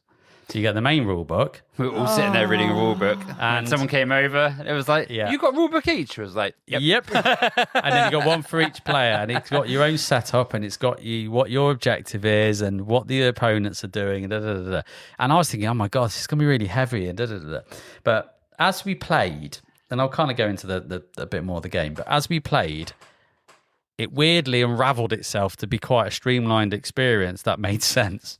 And it was like, as long as you understood what you were doing, and you basically it just kind said, of cohesively worked. Yeah, like Martin will just go to me, "Oh, can you sacrifice? Can I have one of your rattlers, which is one of my ships?" And I was like, "Yeah, I can give you a rattler." So I'll move it to within orbit, and then he can land it and do something with it. Yeah. And then I was like, "Oh, can I maybe have this? I need this." And he's like, "Oh yeah, then I'll do this." So I didn't have to understand how he was playing his game. I just needed to basically, like, we just had to coordinate our timings and resources. Yeah. Okay. And then that's the thing, like, you got your teammate and you need to converse, and especially as your humans, because the whole purpose of the human team is to try and evacuate the scientists that are on the ground. So the ground player is trying to basically fend off this invading horde of death, because they literally outnumbered and outgunned and all that kind of stuff, and they need to get these scientists out into space. But to do that, they need to use these shared resources called echo drones between the human players. And they use it to launch, and they use it for things. And then I would use it as the Armada player for other things. So you have to kind of communicate and go, "Are you using that?" And yeah, so that's quite cool. And it simulates the communication between ground and space. So once the scientist is launched, then he appears on my board. Because on the board, the space one, you've got the planet with the hemispheres on either side, and you've got all the different spaces of where all the fleets can go.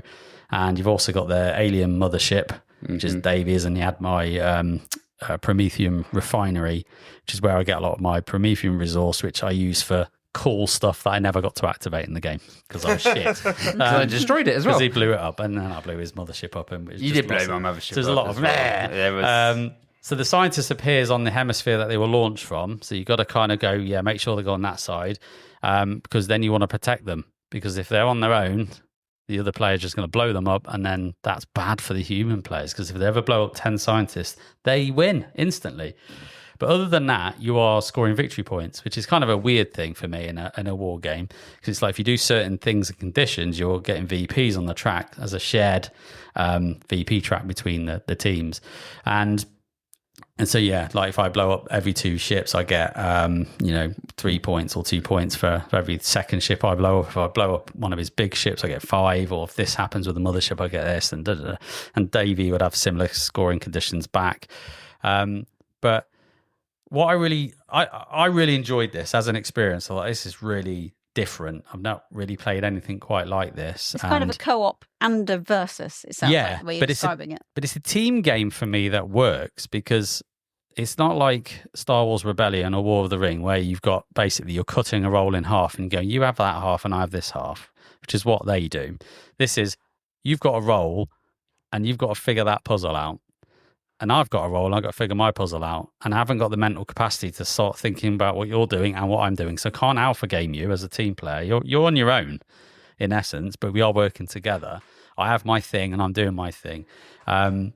Which is quite nice from a downtime perspective, because the way they've done the turn order is that the person, when you're waiting, the board state's not drastically changing in between the turns, that you can kind of figure out what you're going to do, have time to prepare it and all those kind of stuff. So the Armada player has basically a combat deck, and on that deck they're multi-use cards where you're playing to activate certain fleet types like dreadnoughts and frigates and stuff. And also it has a technology on there, and also it has a number of hits on the bottom. So you're constantly going, I'm going to put those 3 cards into my combat deck because they're the ones I want to draw hits from. And obviously the ones that have more hits on tend to be better for all aspects. But also actually I want that technology. So if I want that, I'm going to have to keep that card and put it into my hand and then play that, because whatever card you play to activate like fleet types, you will get that technology for the next round. So it kind of activates a power. And I was desperately trying to charge my ion cannon, which I never got a chance to, because the Armada has an ion cannon. If you spend Promethean resource, they can start blowing lots of crap up, and I just couldn't do it because you dicked me over at the right time. Yeah, I did. Yeah, and then it went nicely. You went nicely, and I just did some silly moves because I've never played before. Yeah, you stuck your neck out. I think with that game, if you stick your neck out, you're going to get it lopped off. You're going to get it lopped off. Yeah, which you very kindly did. Yeah. But you were playing the meld, right? So you had these neuron dice. So you were playing what I think David called Gloomhaven in space. It's kind of the way Gloomhaven works as a mechanic. You're doing that, weren't you? So I had dice basically, and they had 2 different types of pips. They had completely filled in pips, which were probably more like diamonds. Yeah. And then they had round pips. On that dice, they did different things. I only ever played 2 cards on my turn. One was to activate some ships. So usually it would say activate these 2 types of ships or activate these ships. I placed that dice down. That has the filled in pips. Anything adjacent to that dice with those ships in, I would put in some activation cubes. And that means I can only activate those ships in those areas next to that dice. The second card I would play, which is the bottom bitch, the ability, would then say, do this ability with the round pips. And that's me spending 2 dice. And then I would have to do those other things. So the way I had to kill JP ships is JP ships all had theoretically 1 health. Yes. I just had to bring their shields down. And the way I brought their shields down is by coughing up spores out. And as long as my spores in that area beat JP ships' shields, they're gone. Yeah. And I had an action with a ship that could shoot, bang, it would go. And then I would take a spore off. And then spores would reduce depending on how many ships I destroyed. So yeah, you could do some cool funky stuff. And I had basically these upgraded cards down, but to play them I had to play a card that upgraded into these cards. But that meant I had to sacrifice ships. But I was getting ships back every start of every turn. And JP wasn't. JP, basically, the humans have a set amount of ships, and that's it. Yeah. Dwindling, should we say? Yeah, dwindling ships. Whereas mine, I can kind of bring them back and keep. So I think. Well, I was going to say they were a bit easier to play, but then I don't know if it is that as such. I don't know. When I spoke to David later about it, he said he basically has designed a game that makes when you play them, it always makes it feel like the other team's busted because and that's balance, right? So everyone feels like they're strong.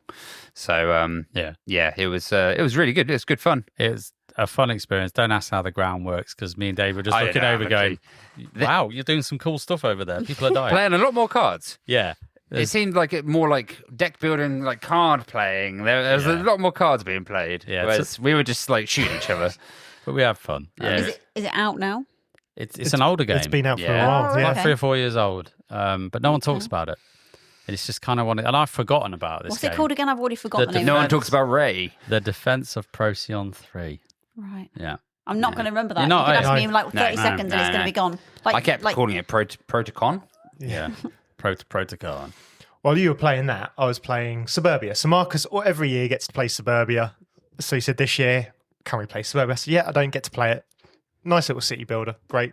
Playing with Adam from Punchboard as well. And he hadn't played it in quite a while. So we had a fun game of that. Martin walked over and I said, how's Defense of Proton 6 going? And he said, I think we got him next turn. Don't say anything. I think we got him next turn. So I was like, all right. All right. Like, he seemed so sure of himself. He said, yeah, me and Davey got a plan. So at that point, I sort of walked up and went over to JP and went, how's it going? He went, yeah. I was like, well, Martin's pretty convinced they're going to win this game. Like, didn't make anything more of it. Martin's pretty convinced he's going to win this game. All right, okay. And then I walked off again. And then literally about 20 minutes later, I looked over and you were all done. And I was like, well, the plan worked then.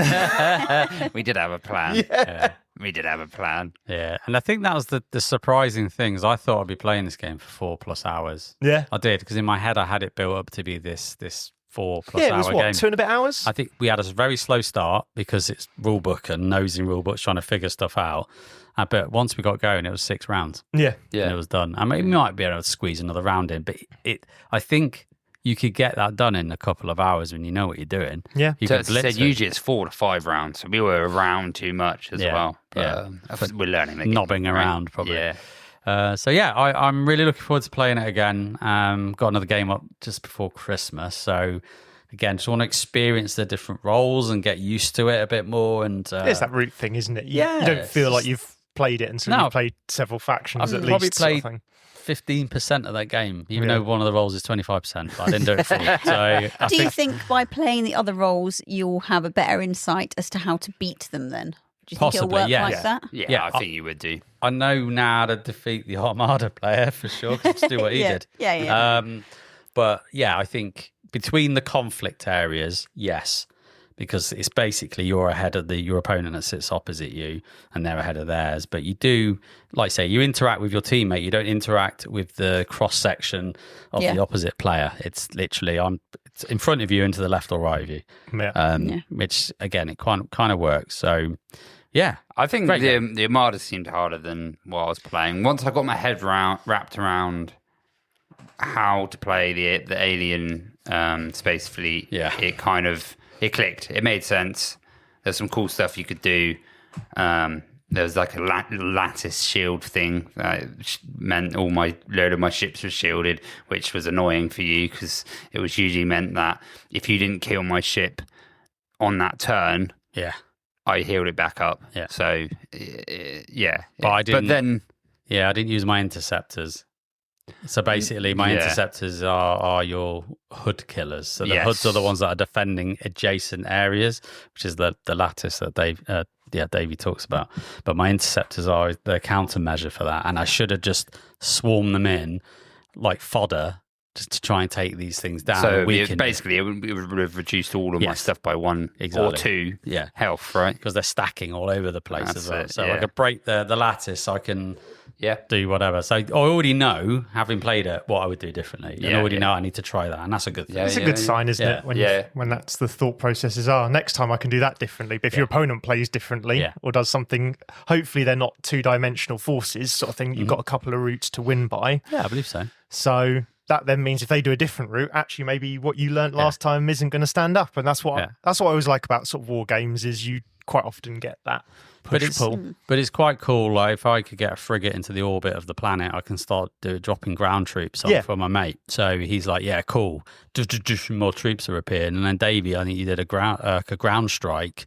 Yeah, like a bombardment. I can bombard onto yeah. the planet. So I was So you're like, bombarding the planet, "Shit!" so I was blowing loads of stuff up. So it's kind of nice having some cross interaction between the battlefields. And Then Martin could land one of my ships in an area, which permanently gave it more attack. but then I lost that ship. But It benefited. it benefited The other him side. more. Yeah, So It's cool. it's cool. It was really cool. Yeah. It's good Well, fun. Very fun experience, and playing with Martin and Andy is always fun. So Yeah, it is. thank you guys. Thank you very much. Yeah. I played lots of games to do with plants. Nice. Yeah. So You had a plant. I did. I have a afternoon. planty Lovely. morning. Oh, planty morning. Played Verdant again with Rob and Stuart. Just a nice tableau building game about houseplants, but it makes total sense. You've got to do plant room. You've got to get the right kind of plant light conditions. Then they get verdancy tokens.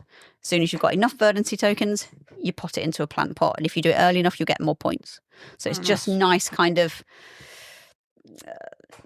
is it column build, like tableau building. Pick your room or your plant, get your little additional picture bonus that might give you more points later, or you're looking for double points. It's really, really good. It makes practical sense. It as well. makes total practical sense. Yeah. So we played Verdant again. Rob enjoyed that. Yeah, he did. Yeah. Said he Yeah. enjoyed that. Yeah. And then we had another game of Mycelia, which again, I still haven't played it. planting. I think you'd like it. I think I'd really like it. It's very knobby. It is Yeah. quite knobby, but there is ways of getting out of that. Like you can De-knobbing yourself. You can de-knob yourself. Yeah. But it's again beautiful to look at. You've got that little bit of luck with the dice, but that's only the wind direction of your spores. So you're just not going to be silly enough, well, unless you're me, to go, I'm going to spore from that one. It'll be fine. I've got 2 out of 3. Yeah. Oh, it's the wrong way again. Oh, it's the wrong way. So there are ways of negating that. Yep. Like if you went one in further, Yes. it would just land. Exactly. Then that space. Yeah. And then someone comes and sits on your mother mushroom, and you can't do it. Not your mother mushroom, but your other mushrooms. I know. There was lots of jokes about that. So yeah, if you've got one mother mushroom which can basically move around, that's the only thing of yours that can move around the board. So if you plonk your mushroom on someone else's non-mother mushroom, they can't move it, and they can't spore from it, and they can't do anything. So it's good. Well, it's very knobby. It is very knobby. Yeah, spores flying everywhere. Yeah. I never knew that it was scientifically correct that mother mushrooms can move around. I'd never seen a mother mushroom moving around. But they're like the cordyceps, right? Where they've Yeah. got into an animal, like an ant or something. Oh, I thought they were like the Wombles of Wimbledon. And you just didn't see them very often. Well, they just scurried around. Well, when we asked the designer, Jack Neville, because I said the same, I was like, how's it moving around? He said, you've seen The Last of Us, right? Fair enough. Fair enough. Oh, Yeah, that type of cordyceps is, well, that mushroom, the cordyceps, is amazing, their network as well. Like, it's insane. They're like, on- mushrooms they're are... on Facebook and TikTok. Very sociable, aren't they? but mushrooms are insane. Yeah, I know. They're like an alien It's thing like on this planet. Yeah, absolutely. And then we topped that off with playing Planet, which me and Stu played, which is a game I picked up secondhand at North Devon Fox and Hounds weekend. Basically, you have a 12-sided dodecahedron. Yeah. 12-sided. It looks might be. dodecahedron. I think it's 12-sided. Yeah. And basically that represents your planet. It's got little magnetic bits on, and you are taking turns picking terrain tiles to click onto your dodecahedral planet. What is this? Planet. Yeah, planet. It's really, really basic, really simple. Plan it, yeah? No. Planet. Planet. Like But- Mars but- or Earth or Jupiter. Like planet as well, right? You do have to plan it. Yeah. Oh, I saw these double layers that I didn't even see, Davey, thanks to you. Well, Yeah. all right, Mr. Balance Boy. So you do have to plan your goes. You've got 5 different terrain tiles which have got a mixture of ice, water, desert, a muddy kind of thing, and like green. Grass, whatever. And green. Yeah. And green. So, lovely, Mushroom fields. mushroom fields. Yes, exactly. Do they move? No. Right, Once you've stuck them down, that is it. There's no moving mushrooms in this one, and you're basically trying to create the correct type of habitat for animals that are going to come out.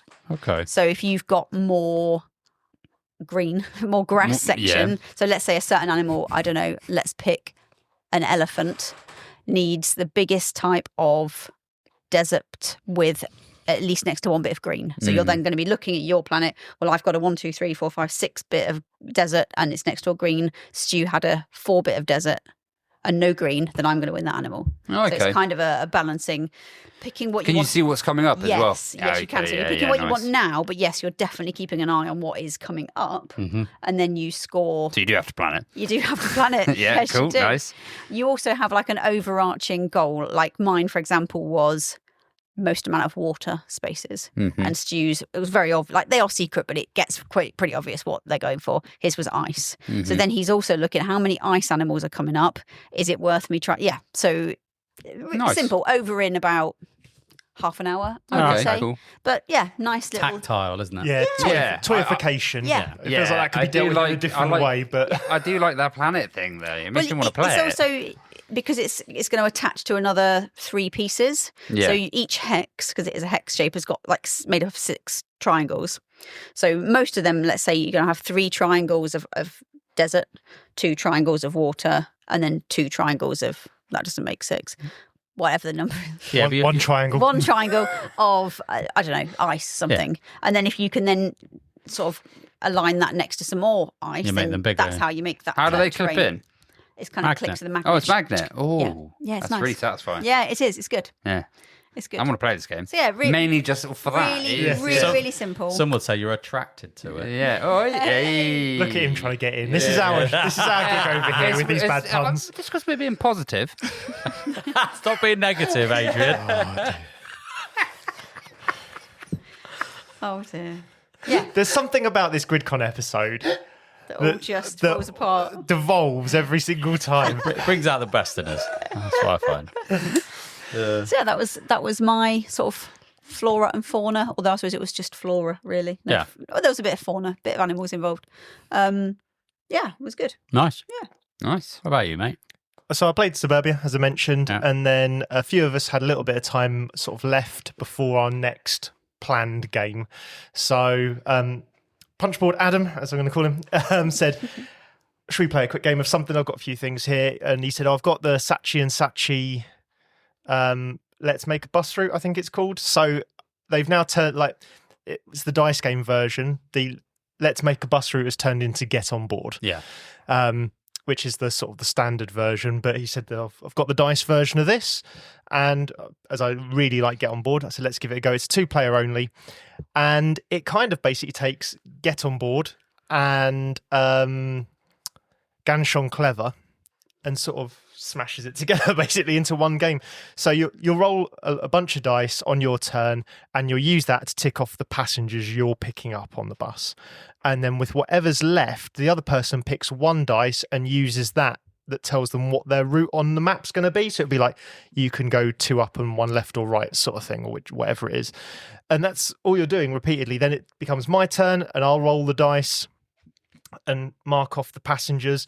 And like Get On Board, when for several of the types of passengers, when you then reach a landmark or a certain type of stop, then you start and score points. So if you've picked up 4 people who are from businesses, when you get to like the business park or whatever it'll be, the skyscraper symbol, then you will count how many you've got in your row so far, and that'll turn into a number of points, or tourists, or whatever it is.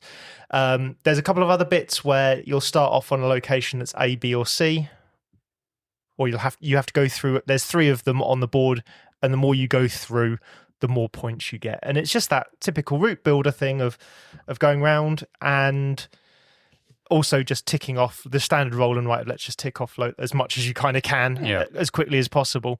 But it's that, like Ganshon Clever, if someone rolls the dice, then they pick the 3 they really want. But they're probably also looking, especially towards the end, because there's negatives for different things, not being able to achieve certain things. They're kind of looking at, what do you want? So if you pick more than, there's 6 different types of sides on the dice, and if you pick each one more than twice for your route planning, then you start taking minus points. So what you're looking to do is pick every single dice twice, really, to so you don't take any negative points. So of course they can start looking at it and go, no, if I take these 3, you'll be left with that option. That's only 1 space you're moving, and you're taking a negative and all that kind of stuff. So it is only 2-player. You can only play it 2-player, but it takes that Get On Board style and just turns it into a dice game that still works and has slight difference in it. It's not, I could say, like, I'd probably say if you had to choose just get the standard.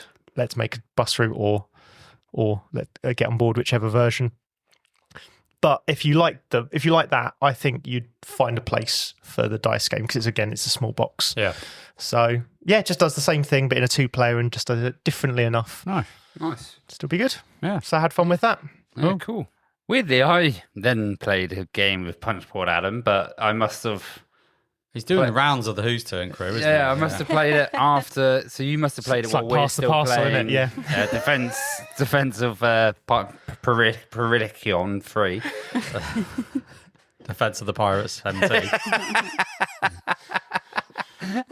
Now with Johnny Depp. Now with Johnny Depp. Yeah, I was thinking that as well. But yeah. So we played Railway Boom, which I've been wanting to play. It's one of the ones from Essen that I didn't get to play, and there was like the buzz around it. It was, yeah.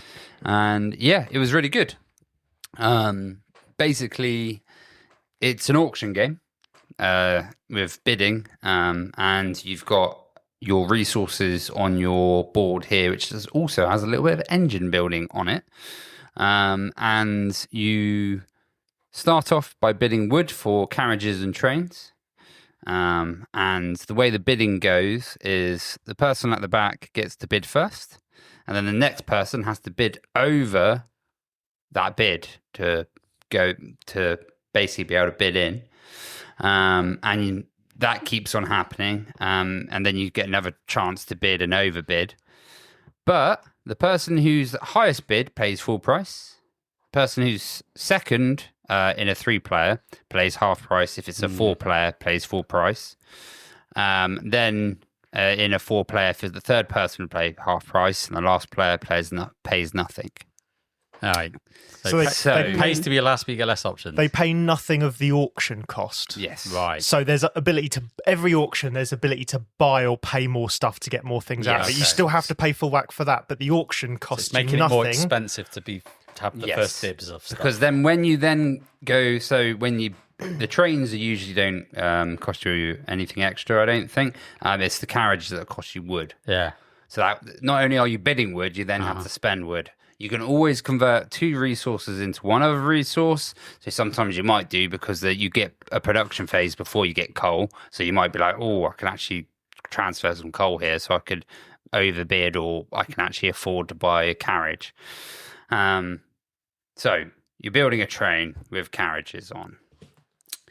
Then you start bidding for cities. And cities, there's a big board in front, and there'll be 3 placements. You pull 3 city cards. Those city cards, when you bid for them, you use money, which is another resource. You will place your station there if you win. So if you get it, or even if you don't win, you're last and you get to pick it, you get the crap city. You place it there. Is that what it's called? Crap City. Crap City. Crapville. Crap City. You place it there, and it's usually got a number on it as well. That number is the amount of carriages you get to put out, but it's not like the physical amount. There's different terrain around the cities. So I think water's 4, grasslands 3, mountains 5, and I think that's all there is. But there was a 2 grasslanders 2 or something like that. Yeah, there might be. There's different. Yeah, there's 2, 3, 4, and 5 cost for going through a cost. hex. So if you've got 12. And then you had 4 3s in a line, you might be able to go through another city. And if you go through another city, you get these little carriage resource icons, which you can use to power your train and your carriages, which I'll explain later. But once you put your station in there, you'll get whatever resources on the station, you'll get that as an income, but as your income track. You start pushing your income track up. Then there's tech, and you bid on tech. Tech does lots of different cool stuff. You've got passives, which when you do something, you get something usually. You get instant effects, so you'll instantly get resources or instantly get something. You've got activatables, which are like tap, do a thing, at end of the round, it refresh. And I think they're all the types of tech. So on the income track, they've got little milestones, and if you say, so my coal, if I hit, I think it's like 3 in, I'll get 5 bonus victory points. Whereas with the with wood, you instead get, I think it's money. Is it place a train down, or there's one of them that's place coal, a I think. train down? Yeah, place coal. One of them's place a train. One of them's take 2 tech cards, pick one. You still have to pay for it, but you pay half price, round it up, and then you get to play it. So you're bidding on all of these, which ones you want, and then there's income. You do your income phase, and then you can run your train. And you run your train, so you'll have your train and you'll have your carriages. Your carriages will have, like, say, VPs on it, as well as it might have 2 pictures of 2 coin carriages. And I said, like, you could, when by going through a city, you can get these little, like, resource pieces. You put them into that train. If you have 2 in there while you run it, you'll get that effect that's after it as well. Mm-hmm. So you're building a literal engine as you go along, but they usually cost you coal to be able to have to run it. So you're spending coal to run this train and this engine as it goes down. When you put the resources onto the train, it locks it onto the train. It will usually have a value on there that will say how many kind of resources it can have. There's ones that go up to 5, but they usually cost more coal to run. But you can switch your carriages around. So next time it might be more efficient to run it in a different order or run it in a different place. So you run that, get your resources, and then there's one last bidding phase, which is for endgame scoring. And you'll have a bidding on endgame scoring, and each endgame scoring card actually has different resources that you bid on it. The first one, I think, is wild, so it's anything. Mm-hmm. So you could bid quite a lot. And then, you'll do all of that, and then you start again. Next round, you'll go over it. You've got all your resources, and you'll bid again, and you've got some goal cards to the side, which are, if you build a station to another station, a bit like Ticket to Ride, you get VPs. So, and then the very first person to do it gets the biggest amount, and it's actually quite a difference usually. It's usually about 40 to 50% less for the next person to actually put one on. But there's 5 of them, so you can try and aim for different ones instead. Get your own one, I was playing with Punchboard Adam and Bob.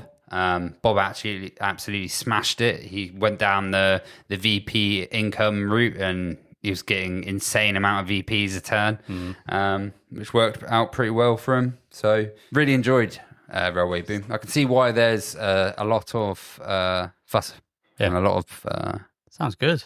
Bang about it. Yeah. I don't think I'd like auctioning games so much. Strangely, the auctioning was the best part of it for me. Oh, okay. So, like you, I don't really love auctioning games, although I've now played 3 recently that I've gone, actually, that's not so bad. So the whole first, second, third, fourth, and how much you pay, there's a real battle of wits sometimes going on there, because you'll look around your board and you'll be like, you can only bid 8, you can bid 6, you can bid 5, but because you can convert 2 to 1 resources, what you can do is go, you've only got 6 wood and I want to buy this train. I've got 7. I'll put it on the 6 marker, because you'll then have to bid 7 to get the first pick, but that means you're going to convert other resources into, and so there's this constant back and then I'll pay half, and you might actually only want any of the stuff that's down anyway, right? But they really need it. So in the 4-player game, obviously it's the first and second, so you could end up with the pick you still don't want and pay full price for it. So it is a little bit mean in that respect. The map is the bit that kind of, if I'm honest, kind of got me, and I was like, okay. Everything else, the income tracks, the resources, I didn't run my train until round 3 out of 4. Because I completely misunderstood what the map was doing. So I thought you didn't gain income for what you put down. I thought you gained the resources. So, of course, I went after what I wanted and then couldn't fill up the train properly and all sorts. So there's definitely some rules misunderstandings on my part at the first. But either way, the map bit of constantly counting out how many trains I needed to go through really, for me, felt like it's... Sometimes it didn't, but it slowed. There's several times when it felt like there was a good 4 or 5 minutes of people just counting hexes out. And I was a bit like, I'm not feeling... Because if someone else has put their sort of meeple train on a space, it becomes 1 more to go through it. Yep. For each other person's meeple, and you can't go there twice for one person can't go there twice. So there's that bit. And then the other bit is that you have to start from the station that you put down.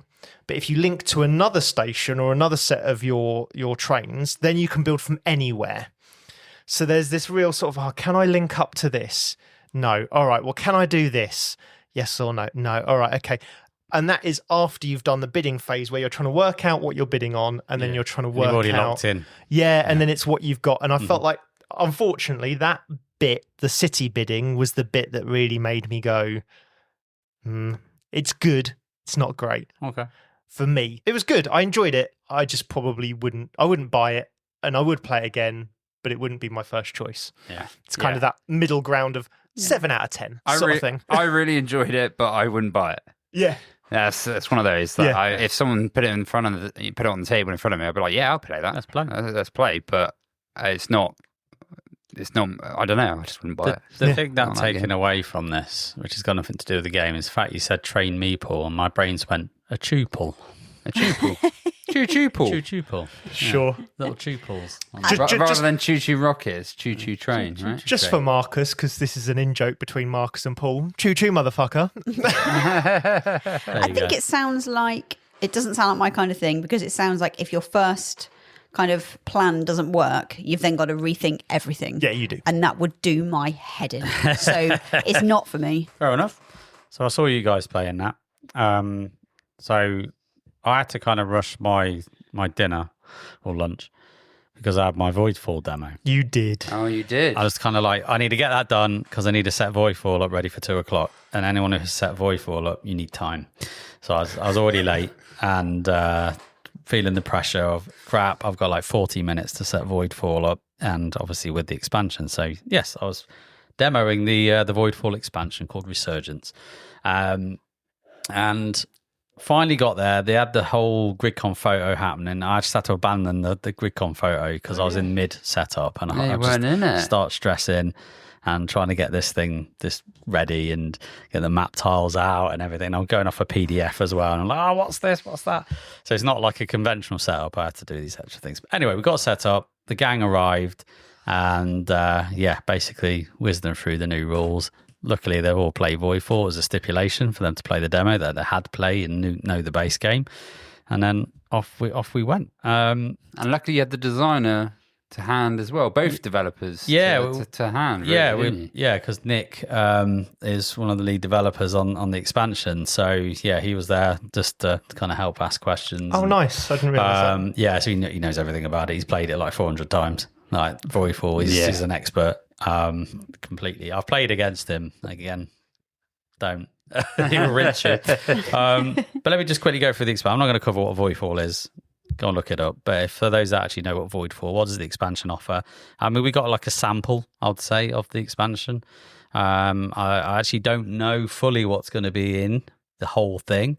But what we got to play with at the demo was a bunch of different things that get injected into the game. The main one is you get a fifth agenda type called psionics, and psionics is like the thing that the expansion's wrapped around thematically. So you can get a psionics agenda just like any other agenda, and you have a fifth slot that kind of bolts onto your player board, and then you can play that just like you would any other agenda as well. So you socket that in.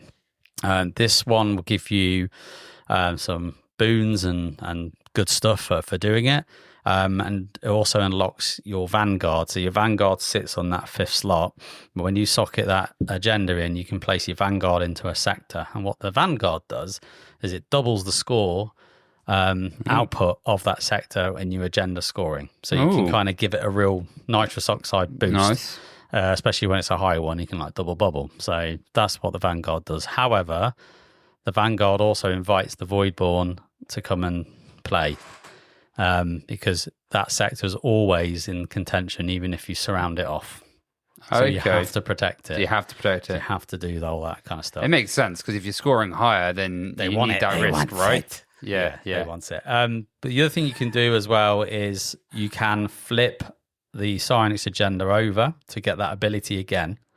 If you do that, it becomes unpure, and then you get a +1 on the Voidborn skirmish, so you're adding more knobbiness to your game, but you're allowed to then move that Vanguard again. Because obviously it's on the board. Now I want it over there because it's more beneficial for me. So you have this kind of configurable way of adjusting your score, which is quite cool. And those reset every cycle. So when you get to the next cycle, they reset back and you can use it again. So it's kind of like a reusable benefit, which is quite nice. You get a replacement conquest card. So one of the focus cards, conquest, you get rid of that. You get a new one in there. And that allows you to get psionic strikes and psionic defense tokens, basically, so you can add in attacks and or defense when you're going to go into sectors. So it just helps you get over the hump without you having to sometimes have the fleet limit you need, but you spend them and they're gone. And it's also quite good in competitive mode because, as anyone who's played Voidfall knows, it's deterministic combat. So it's like, I go in, I've got this power, I will know we'll win, and we'll have a tit for tat fight until someone loses, right? But with these tokens, you may spend them, you may not. So you might go, I've got this, I'm going to come in kind of hard and fast, as it were, and to sort you out, or I might spend them, I might not. And it's this another kind of threat aspect that's quite good in the game. Cool. Bunch of new techs, bunch of new houses that are going to be put into the game. We played with a new tech called Ascension, and it had like then it's like little pink paradise little icon token where it replaces where the corruption markers sit with the dice, and they sit on. So it's like a ascended population, and ascended sectors can never be corrupted, and they give you an extra card called Enlightenment into your hand on top of everything else you get, and then you can then start doing some cool things that interact with that ascension. Oh, I like that. I always like the population mechanic in Voidfall and turtling. It's kind of a play on that one for sure. Yeah. You get a new installation called Command Station. So they help you give you some defense in the salvo step of combat. Nice. So again, they kind of work differently, and they allow you to do some retaliation damage in the salvo step if you upgrade them. And then Merchant Guild is another guild type. So if you build them, they notch up every one of your production stats rather than by your population. So you can literally do a trickle effect on across all your resources using Merchant Guild, and they also defend your sectors as well. Oh, okay. So there's more in the expansion, but these are the ones that we saw. And there's others like pulse engines that do different things, and there's a lot more going on. There's more stuff, more scenarios, more houses, more tech, more bits and bobs, and then the psionics thing. But yeah, so I thought I'd just kind of rattle through that for those that are interested. I love Voidfall. It's great, but I haven't played it yet because I've demoed it, and then the prototype came a bit late. So I literally got it like a week before GridCon, and I didn't have time to set Voidfall up and play it because you need time, don't you? So I've still got it. I might put a session in, have a game before they launch it next year. I'm always up for having a game of Voidfall. You know that. But that was demo, and demo went well. We finished, and the guys that were playing helped me pack away, which is always appreciative in Voidfall. Yeah, they literally, because they knew what they were doing. Well, I said, give us a text. Yeah, you hadn't sent me a text, so I went and had a wander over there, and it was nearly all packed up, and I was like, you were all set up like 2 minutes ago. The fastest pack down I've ever seen of Voidfall was like, right, military operations, like, done.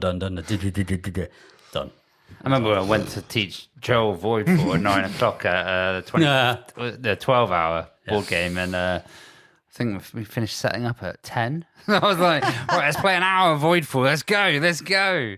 Just to teach him. But yeah. I still say it's not a convention game. It's not a convention game. It's not a convention game. It's a play at home game.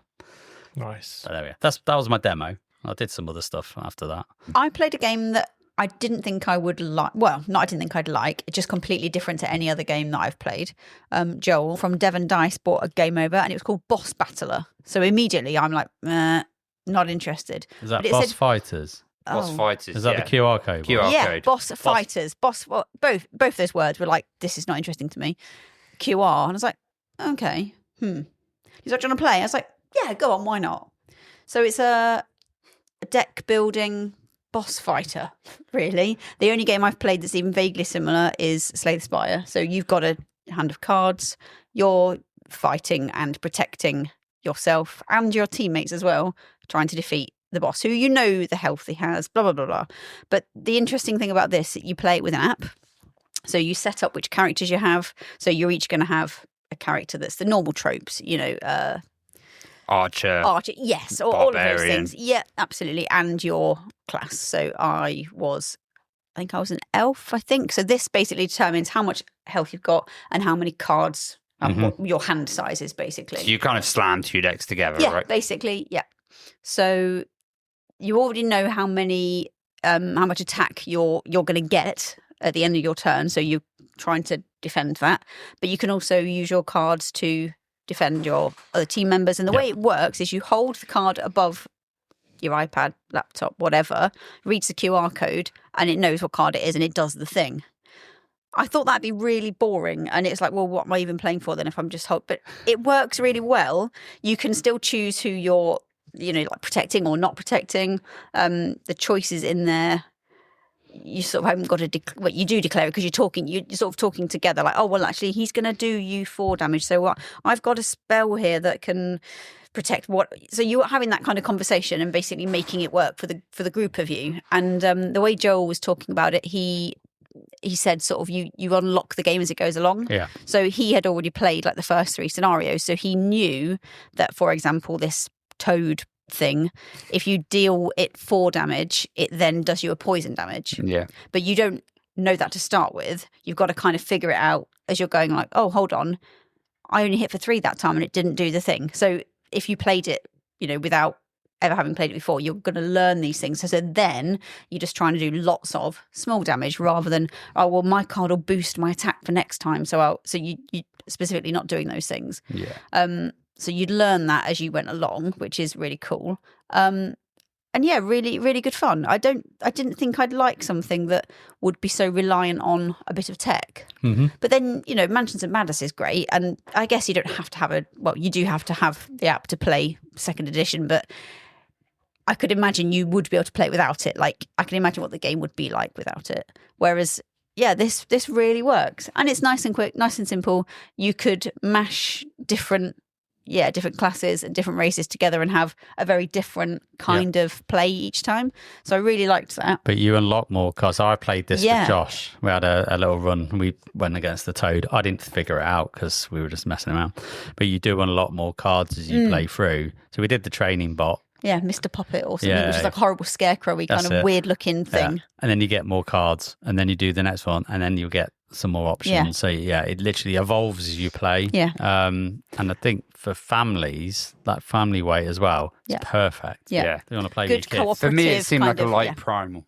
Yeah, it's like my first primal. Yeah, my first primal, yeah. When you were explaining it, I was like, well, that's what the deck does. It's sort of, if you don't look at the deck before you play, which I think you shouldn't, then you discover the beast the first time round, and then you go back and Like min-max understand that down. then you know how that creature works. You go back and fight him again, sort of thing. So it does Whereas sound. this, you're trying to figure out while you're playing against it. Yeah. Like if you attack it from ranged and it attacks you back, maybe it's the range that's doing the attack back. Yeah. So you work out as you go along. It's And very it did cool. look Yeah, it was really good. So it's got sort of, it tells you, it's got so many protection for magic before you'll start doing it damage, so many protection for range. So you're then talking, right, well, I can do so many range attack this time, and what can you do next time? So there's quite a lot of nice collaboration. So I imagine it would be really good playing with either people that hadn't played much of that kind of thing before, or like you said, JP, kind of a younger audience that might need a bit of coaching, but it's nice to help them kind of discover those sorts of things. So yeah, I surprisingly really enjoyed it. Would I buy it? Possibly not, but I don't have young children that I need to be able to involve in games. So it's probably, I'm not the target audience probably, and I don't generally like fighty games, but actually I did really enjoy it. And there's very minimal admin with it as well, which is always you're holding the a card upside, up on right? the thing. Brilliant. Like, what's not to like about that? Yeah. There's no scoring. There's no figuring. I mean, you do have to I guess you're figuring out, well, It's I a could puzzle. do, I could do Yeah. 1, 2, 3, 4 damage with this, 5, but works really well. Yeah. Really liked it. And I think with kids who are obsessed with technology and always on their phones and Yes. tablets, it's kind of like, I'm going to bring the tablet in here, Yes. but now we're going to do something with it. So it's still there, kids. And now we can play a game. And it's quite nice for that. And yeah, I know Josh enjoyed it when he played it, for sure. Oh, good. So yeah, nice. during this time, so I went to go play a weird Japanese Euro with Martin, Nandi, and Adam called Bean to Bar. If you want to try and get this game in the UK, it's about 150 quid. What? Yeah. It's this tiny little game. Tiny little game about making chocolate. I'm in already. So you have...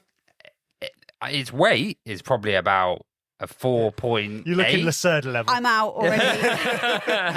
You said that and I was like, I'm in. Finish the explanation. I take it all back. I'm in. I've taken Becky's seat. Yeah, it's very kind of very cutesy in that kind of sense, the way it looks. It's all about making chocolate, literally from the bean, about procuring the chocolate to making chocolate.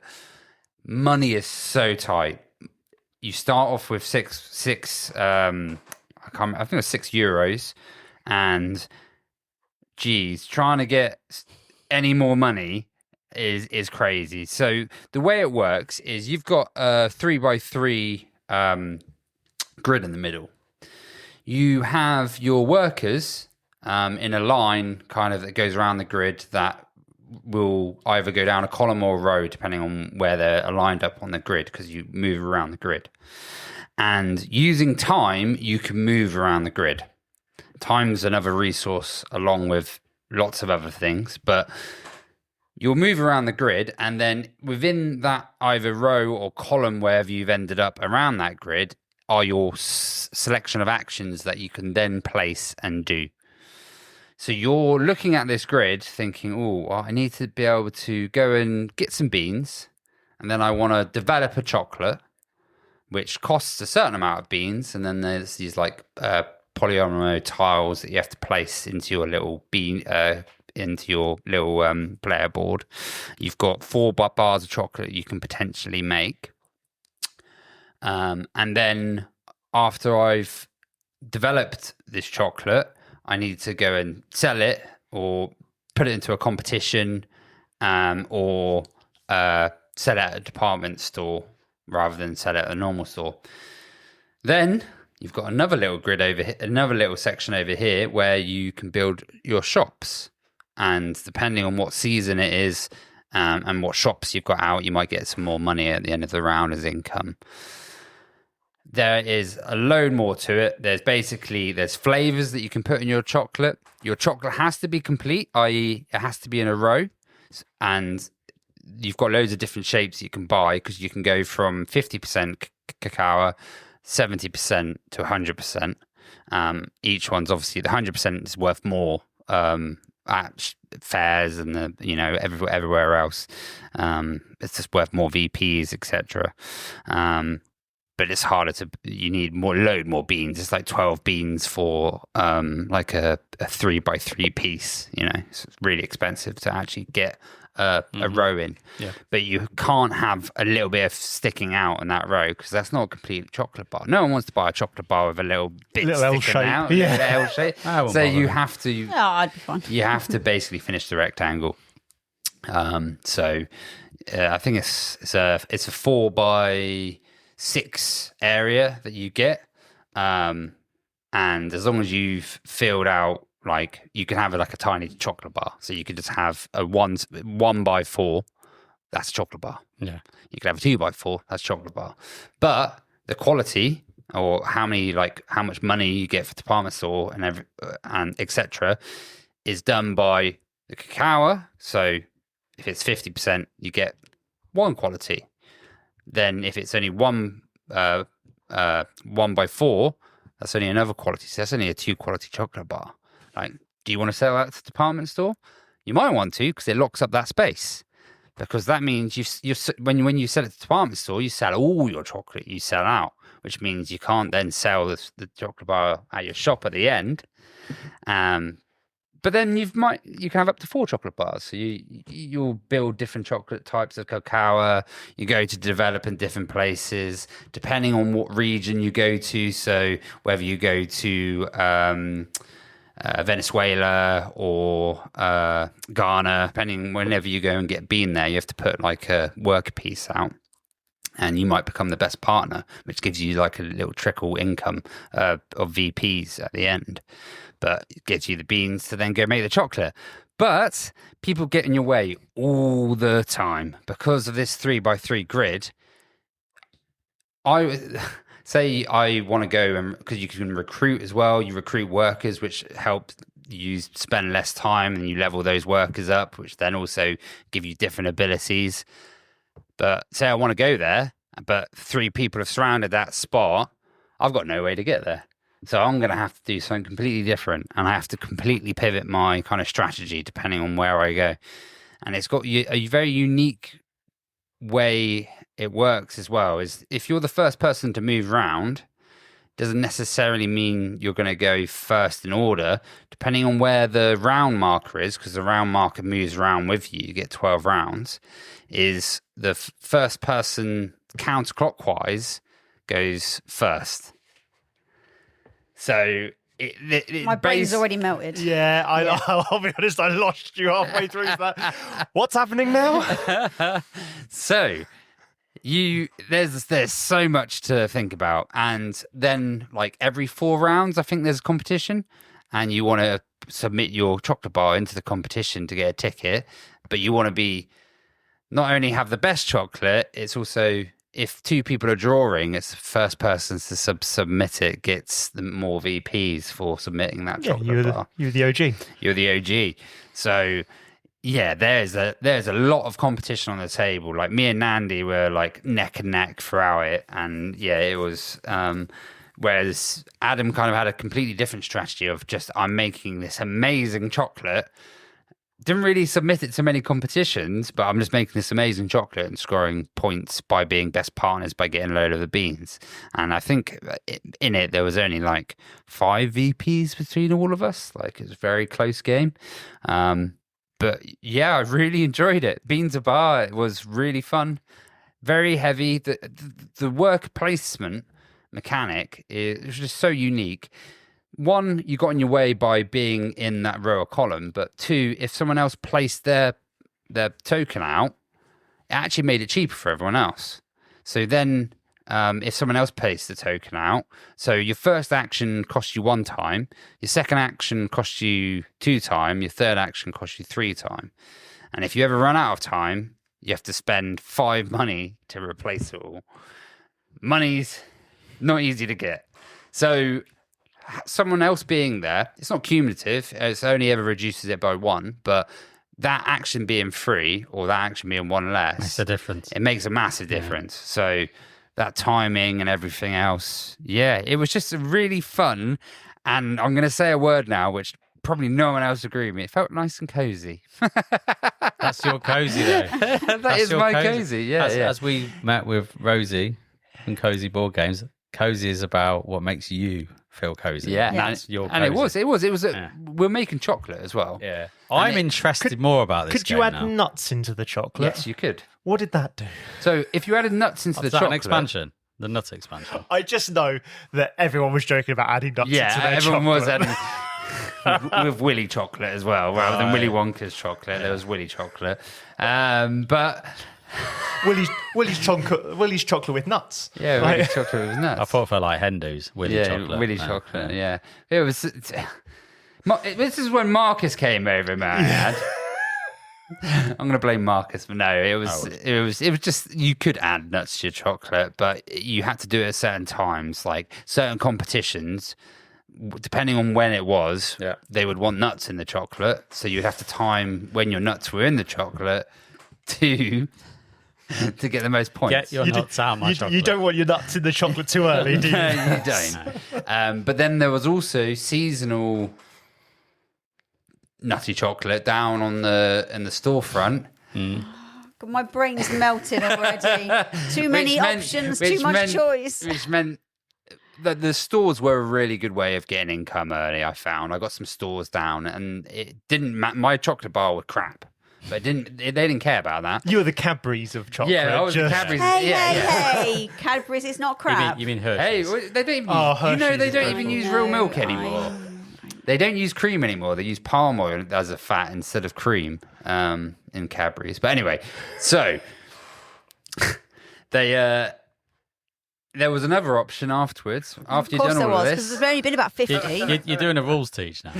which was to do sponsorships, which you would sponsor a whole like row, whereas if your stores are there, you score more VPs at the end. So there was loads of ways to score VPs at the end, and it ended up being a really close game. And I would recommend it, but it's I'm in. Japanese-only game at the moment, so it's quite hard to get hold of. I think it might come into production here. If it does, that'll be good. But Adam and Martin are both into their Japanese games. Yeah. Apparently there's a good company in the UK that supplies the import stuff. Yeah. So if you can get it there, then also Essen's normally quite good. There's quite often there's that little corner of Essen, isn't there? So if you know what you want, you can kind of go there. But I'm sure JP will be planning a business trip.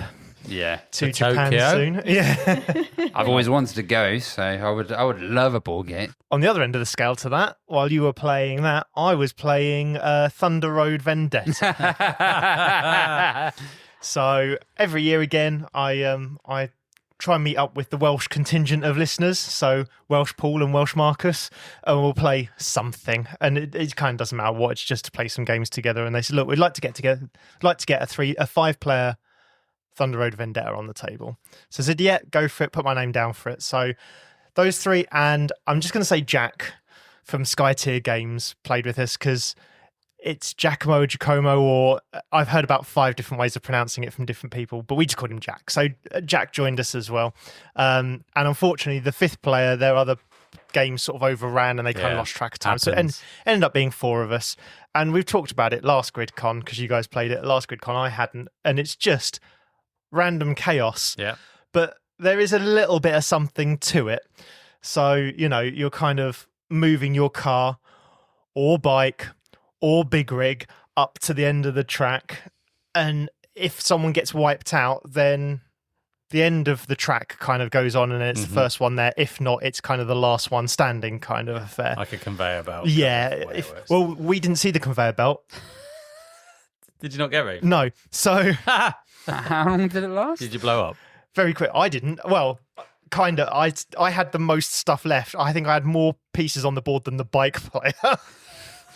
Okay. So, and I suppose this is my little bit of not a bugbear, but it's the one bit that put me off, because I was halfway through the game, I was like, I might buy this, because I haven't really got a random bollocks game sort of thing to play. And this is quite fun, and there's enough agency in there.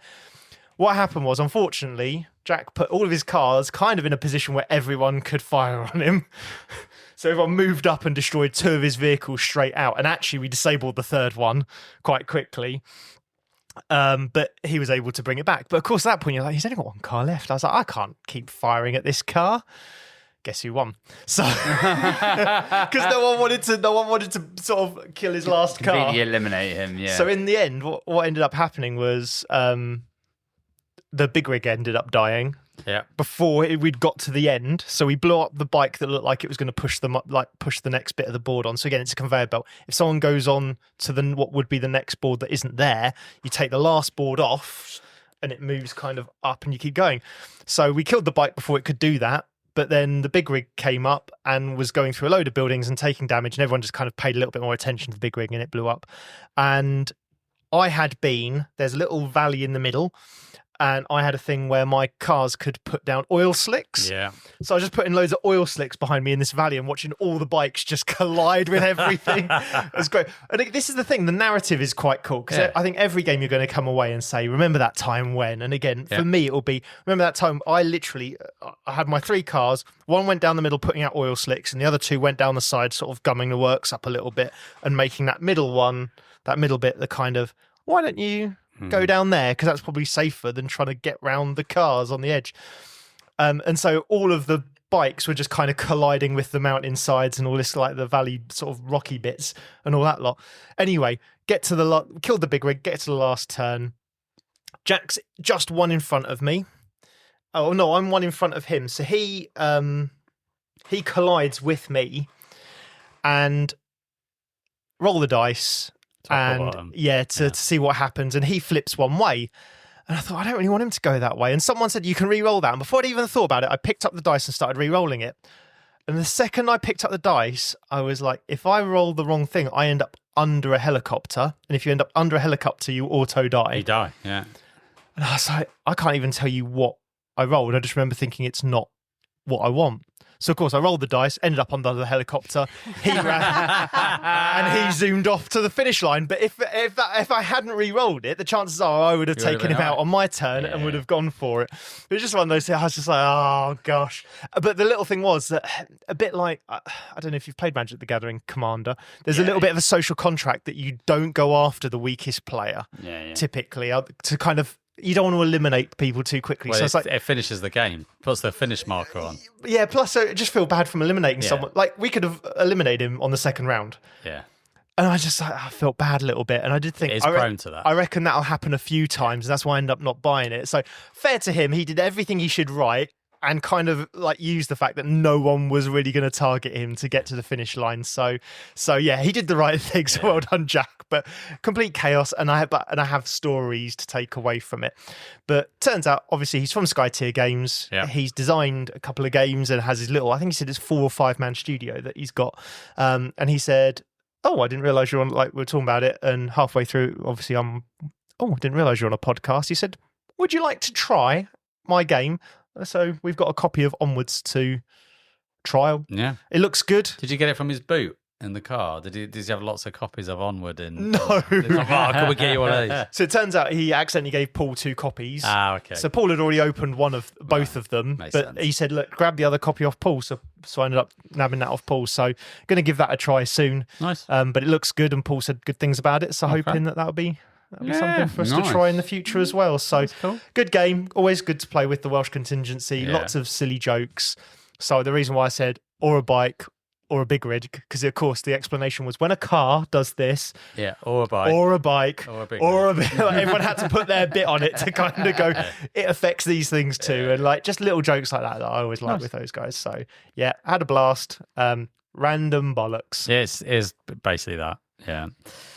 So after my Voidfall demo, I'd prearranged a game of Ada's Dream with Stuart, but I think by this point Stuart is flagging, and he was like, flagging, and he probably would have done anything to stop playing anything and gone home, bless him.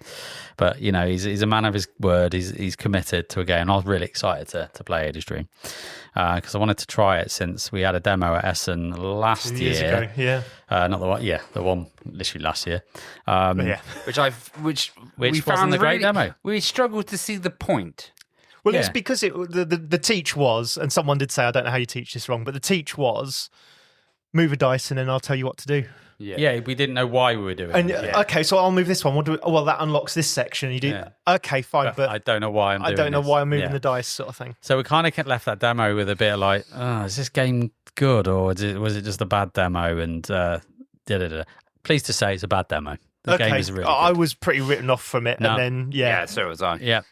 No, I played, and the words I use is lovely stuff, which is like Alan Partridge quote. Like it's Back of the net. lovely stuff, and it's just really nice. How the game works is you've kind of got this rondel right in the middle of the board, load of dice placed on this little circles, 3 dice each, in 6 pools. And on your turn, you can draft the dice from this pool. So you have to move one from a pool to the next one. If you want to move it further, you spend coal to move it further. And you nudge out one of the other dice into the middle. The rules there are it has to equal or exceed the number that you're nudging. So you go, and I'll take that one, just nudge the other one out. So there you kind of looking at what space you want to nudge out from, because you get a bonus. You might get coal, you might get brass, you might get card draw, whatever it might be. So that's in the equation. But you're also looking for the number that you want and also the colour. So it's got that kind of Coimbra-esque, the dice do many things for different things. So the numbers mean stuff and the colours will mean stuff based on various different stuff. So you basically, first type of action is get a dice, move it, boosh, knock another one out, get the benefit, and then you can take your dice and put it into your computer board. And on the computer board is lovely because you've kind of got a 3x3 grid on the right, all kind of, rows and columns, all broken up by these little discs that sit in between all of the rows and columns. And on the left, you kind of got storage, which is where your dice go in initially, and they kind of go in your little storage area. You've got a Steam track, which the more you improve your Steam track will allow you to increase the cap of the amount of points you will score, which I haven't explained yet. And you've got this innovation track, which helps you as a resource to spend for stuff in the game. So you kind of getting your dice there. And the other thing is with the number that you're picking or the dice that you're getting, you've got a hand of cards, and you can play the card if it's got a matching dice number, or it's within a range, or you pay the money based on the dice value. The different cards do different things. And that means then you can play a card and you can get extra shizzle, extra stuff, do cool stuff. And the thing is, and you got your hand of cards, you don't like redraw it at the end. To draw cards, it's actions you need to do in the game. So I quite like that, actually. It's like you're not just drawing up all the time. You've got to like make an effort to refill that hand to make yourself more efficient. So you kind of got that as one lane of things that you're doing. And then the second lane is you're taking a dice. So on another turn, you're taking a dice and putting it into your computer. And then you're activating the color of that dice to do the action on the board. Now, the board's split up into 4 quadrants around this rondel. So you've got institutes in the top left, which is green. You've got travel, which is blue on the top right, which is a map of England with lots of colleges or universities and towns. You've got meetings, which is yellow at the bottom left, which is how you get more cards in the game. And you've got Ada's study in the bottom right, which is pink. And I haven't mentioned it. Ada Lovelace is kind of the person that this game is based around, because she technically invented the computer back in the day. But set in an alternate history where she didn't die young. Nice. And the game has got a nice little booklet about the history of Ada Lovelace. Yeah. And if you want to learn more about it, read that. And I haven't read it yet, so I don't know. And I literally have it because it's literally there. What, did Turing then follow on from that? Yes, apparently. Oh, okay. Yeah, of her designs or stuff. They worked together, didn't they? I had no idea. I need to don't read know. the book. I just played the game. So yes, you take the dice, you put it in, you activate the color, you do the action, and then the more you're leveling up in that action with research track kind of points, the more powerful that becomes, that you can do more and more stuff. But the whole point of the game is, in your computer, you're putting the dice into slots, into columns and rows. So numbers being, obviously 1 to 6, and you can get programs, which I have to admit are probably one of the cutest components in a game. Little punch boards that you get, that With the little gaps. with the little gaps that are all different as well, and you socket them in to the column or row, which is a condition which says they must be ascending. It must be odd numbers, even numbers. Maybe 2 greens have to be next to each other, whatever it may be. And if you fulfill that condition, you'll get extra points for that column and It's or like row. a programming thing. It's like a programming thing. So you kind of put in this dice in there. So you may have, like, I've got a 1 in there and a 5 and a whatever. But the point is, when you're doing the secondary action, you're unlocking those discs. The That discs sit come in out. between the dice, In between the dice. The discs are coming out, and then you need to put gears in there. And you start off with like a plus and a minus gear, but you can get multiplication gears, which are very good for obvious reasons, because you're scoring points off the equation that you're making off the column and row. So if you're going like, is 6 plus 4 minus 1, then you're going to get the total at the bottom. And that's what the Steam cap sorts out. Because you could get 5 times 5, Yeah. but if your Steam cap isn't enough, If it's 20, you're capped. getting 20. Yeah. That's all you're getting. So you could have the best equation, but it's just not enough output. So you're kind of balancing that and other things. And you might go, why would I put a minus on? Because why would you? Because I want high numbers. Well, if you don't fill in those gears, you get penalised at the end of the game. So you'd you rather want minus 1 minus 1 is better than having than nothing. have nothing in and there. if you have a cap, who cares? Yeah. Like, it doesn't do anything. I'll still get the maximum points. So you're kind of doing this game until basically the 9th dice slot is placed in someone's computer. Once that happens, it triggers the end of the game. And then basically scory, euro. For me, the flow of this game was really good. Like, it was very puzzly, very satisfying. It fits in for me Like I've got to the point with Coimbra. I love Coimbra to death, but I've played it to death and I've kind of finished with it.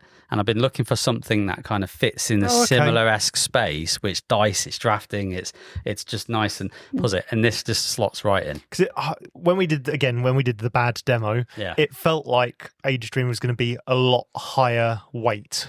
Yeah. Is it? I didn't think so. No? No, I think for me it made sense. I might give it another go it then. It made sense and it flows. My concern was that it was very high and we didn't get a good teach. And I was like, well, if it's very heavy and I'm not sure that I will need to play it sort of thing. I mean, Stuart did a cracking teach. Good. Considering he was knackered. And he kind of said, well, this is how it works. And I went, all right, it kind of made sense. Yeah. And it might help because I had an inkling of the game, but it's kind of like, and the player aids are fantastic. So it's like literally it says you do that, that, and that, or you do that, that, and that.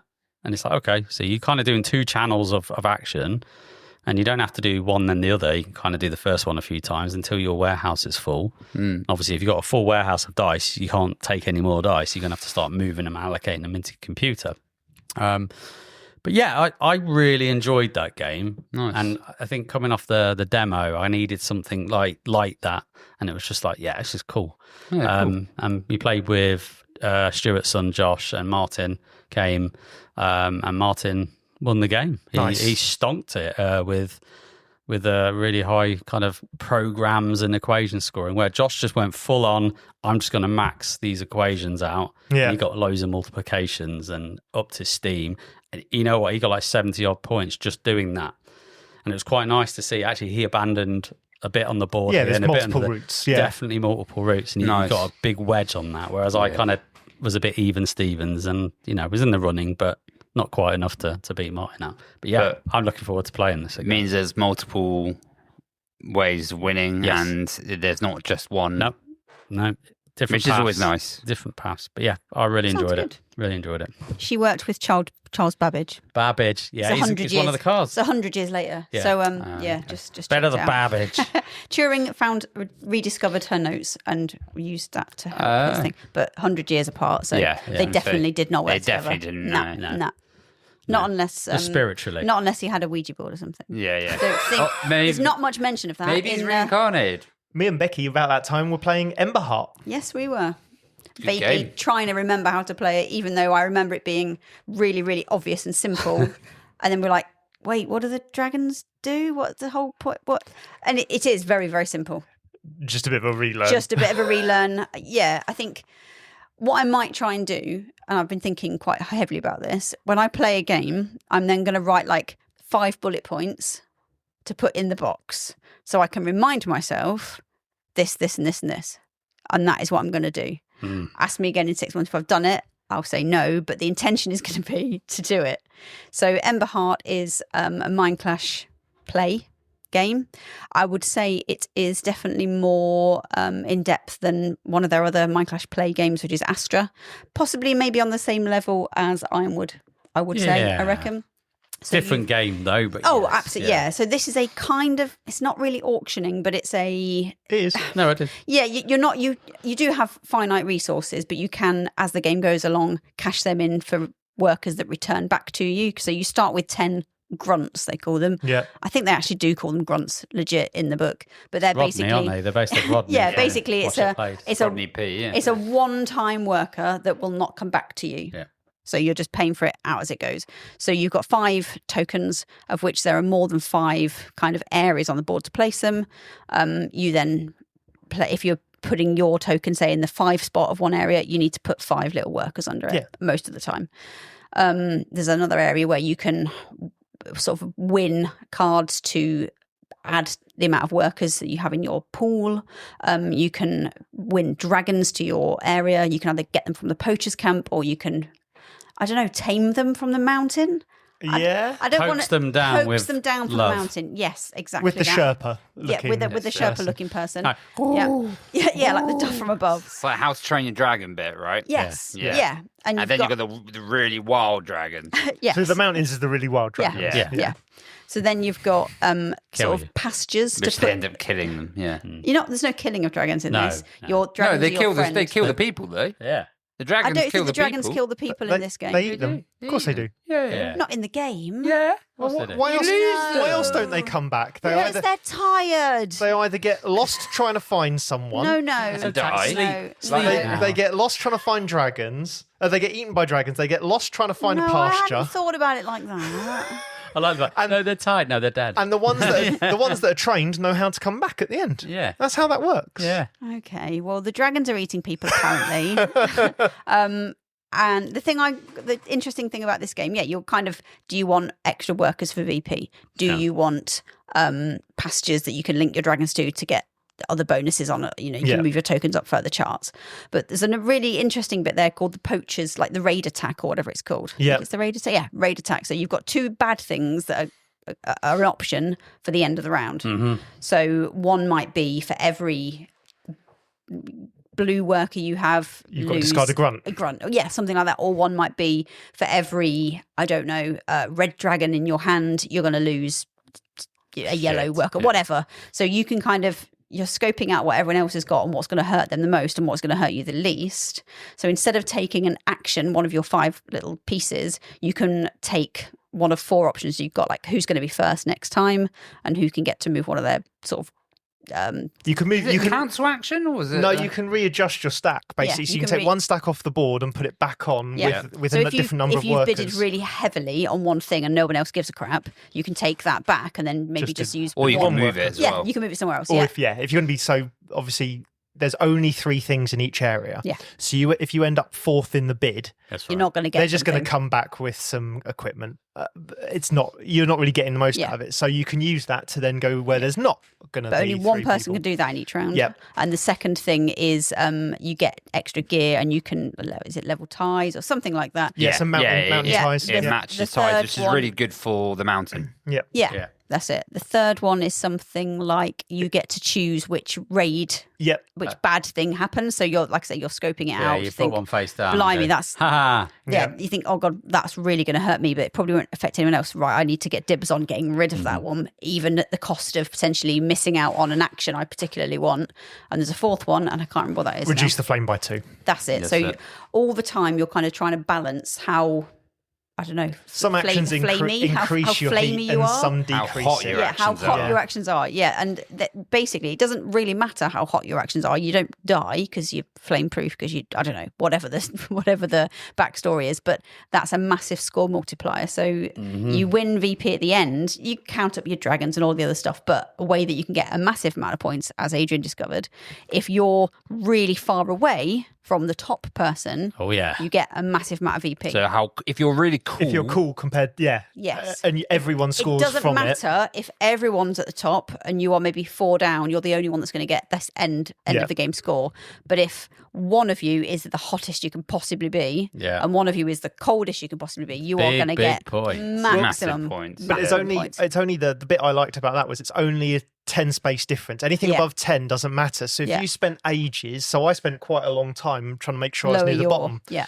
And on the last turn, I was like, there's like a 16 gap difference here. Have I really wasted that? And then everyone started trying to head down to try and reduce it. But because they all started doing that, actually, I ended up exactly 10 spaces away and got the most points I could out of it. Yeah. But it meant that I felt I could be more efficient because of it. Because you're right, there could be 20 spaces between the two and it's just not an efficient use of that lack of heat sort of thing. But you've only got 5 rounds. 5 or 4 rounds? I think it's 5. Yeah, I can't remember now. A lowish amount of rounds. So this is not going to take forever and ever and ever. Yeah. You place your tokens. You got 5 stacks. You got 5 stacks. So you place those, and when you've done that, you then resolve. So whoever bidded the high bidded. Well, I don't know what's the verb. Bid. Whoever bid the highest. Simples. Whoever bidded the highest. They get the first choice, and then the next person gets the next choice. So it's typical auction-y type game. Yeah. But some things really matter to you and some things really don't. So of course then it really surprised me. Yeah. Yeah, I was really impressed with this. My only criticism of it, and this is weird because it's also one of the reasons why it's a really great game. It's really beautiful, lots of colours, lovely artwork. Is it Andrew Bosley? Who also did Everdell. Yeah, so artwork is absolutely beautiful. I have to say though, because the board is quite highly coloured, it can be a little bit difficult to discern what's on the board, like the cards. Oh, I just wish that the board was maybe just toned down just like 5%, so that the colours on the cards are a bit more obvious. That could have been, though, because I was playing it like upside down. Yeah. I think I felt thought it was fine, but you're right. If they had toned it down, I also wouldn't complain at a lack of colour on the board. Because sort of thing, the artwork on the cards is beautiful. I just think because the board is so vibrant and beautiful, that can be a little bit distracting from the colours that are on the board. The cards kind of blended in a little bit too much. It is so not a problem. This is me just being really, really pedantic and picky about it. But that is I think that could be difficult for people. It could be, yeah. The one thing you've forgotten is you've got a dragon. Oh yeah, you've which is kind of a big part of it. Companion, so you get a little dragon companion that you can put on top of one of the stacks, and it adds stuff. So, what it does, you upgrade, and I'll talk about that in a second because it's kind of one of my favourite bits and slight bugbears at the same time. So it will, for instance, increase the stack, the power of the stack. Yeah, so it counts as like 2 it could be or worth 3 2 or or 3. 4. In which case, if you go for the 3 space, you don't actually have to spend any one, so they're not going to get eaten by the dragons or lost in the valleys or whatever it is. Eaten, they're tired. Tired of life. So that's one upgrade you can do. The other upgrade you can do is it gains you gear if you place it on the. If you're the first one to place it, or if you place it on the 3 spot, which is kind of like the. Sometimes it's good, sometimes it's bad, but it decreases the flame, flame. Your hotness. So I ended up we played the slightly asymmetric one, and my one was you get to upgrade your dragon by spending gear. That's it. I had that one. Yeah. So I was just trying to get, and they're worth the more upgraded your dragon is on these 3 tracks, the more points you get as well. I really went after increasing the tracks to try and get more points and to make my dragon work like more powerful as well. I felt like there was a lot to it for a simple teach, which I think is the sweet spot really for those kind of mid-weight, maybe just over mid-weight-ish games. Probably the third time I say it, but most surprising game for me. Essen along with Whispered. Yeah. No, I thoroughly enjoyed it. I met up with Pablo, and I can't really talk about it, but they've got a spin-off coming from the old King's Crown. I think I can say this bit. There's a spin-off game coming in the works, and I got to play it with Punchboard Adam, and it's a really good 2-player game. Simple in nature, but has so much depth. And Pablo was getting so involved with me and Adam playing against each other. Like he'd be like, "Oh, this would be the best action. Oh, but you could do this and you could do this," and he was loving it. And yeah, I've got a lot of time for Pablo, and it's great. Old King's Crown. So yeah, thank you for the teach, Pablo. And yeah, me and Adam had a great time playing it. Nice. If he uses the name that I suggested to him, you want royalties? No, I don't want royalties. I just want credits. I just want your name. I'm going to hold you to that, Pablo. If you're listening to this episode, I'm holding you to the credit for some of the name. All right. It wants his name in the rule book as lead developer. Right? No. Just right at the end. Special thanks. Just right at the end. James Davey. You don't even have to say special thanks. Just randomly, just James Davey right at the end. I want my name in the rule book, goddammit. Yeah. Fair enough. How many games did you play? I played on Mars with Tim and Nick. So Nick, the developer of the Voidfall expansion. We sat down because they were kind of floating about with like a midway game. And I was like, "Oh, you wanting to play this?" I can't remember what game it was. It's the construction midweight game, came out last year. I can't remember the name of it, but anyway, and they both kind of went, "No, we want to play a heavy game, but usually it's easier to get someone to play like a more midweight." And I was like, "Nah, let's play something heavy." So he said, "What about on Mars? I've got that with me." And I was like, "Yeah. Level on Mars." Yeah, great game. I haven't played Lacerda all weekend. Let's get Lacerda to the table. So got to sit down and play on Mars, and yeah, real good chaps. Played, I think, Revive with Tim 2 years ago. And that was when I accidentally 3 years ago. 3 years ago. Yeah. That's when I accidentally stumbled on the broken. It's been errated now. That broken combo in the corner, but. Yeah, we had a really good fun game with On Mars. Just sat around, had chilled, and had a chat, and we actually got it. Everyone kept going, "Oh, well, you're not going to finish that," and we It's not smashed long. out in 2 hours. If you know what you're doing, it's not a long Yeah, game. there was no downtime. Smashed out in 2 hours. We all know what we're doing. We've all played it before. Yeah. Really good game. Close, good game. Yeah. Enjoyed it. So cheers for that, Nick and Tim. Yeah. If you're listening. They're a good bunch. We love them. Yeah. Then we got asked to play a game at 11 p.m. Crazy. after Davey's had Crazy kids. two late nights, and he thought, let's go for the hat trick. Let's give it a hand trick. And, And I've played heavy games all day as well, didn't I? Exactly. He just come out of On Mars, and then Mr. Turczi said, I really want to play your lodge, the astronomical clock. In Prague. Oh, God, this game. And this basically, it was one of the ones in Essen. It's a release in Essen. We missed. Yeah. And I had to get the game out of the main room before 11, before the room shut. Mm-hmm. So I literally had to do the thing I hate doing. It's literally just put my arm on the table and just drag all the components into a box because I didn't have time to bag it all up properly. Oh, God. So we'd literally got that out of the room, and we went to the restaurant area and then sat it up on a much smaller table. Yeah.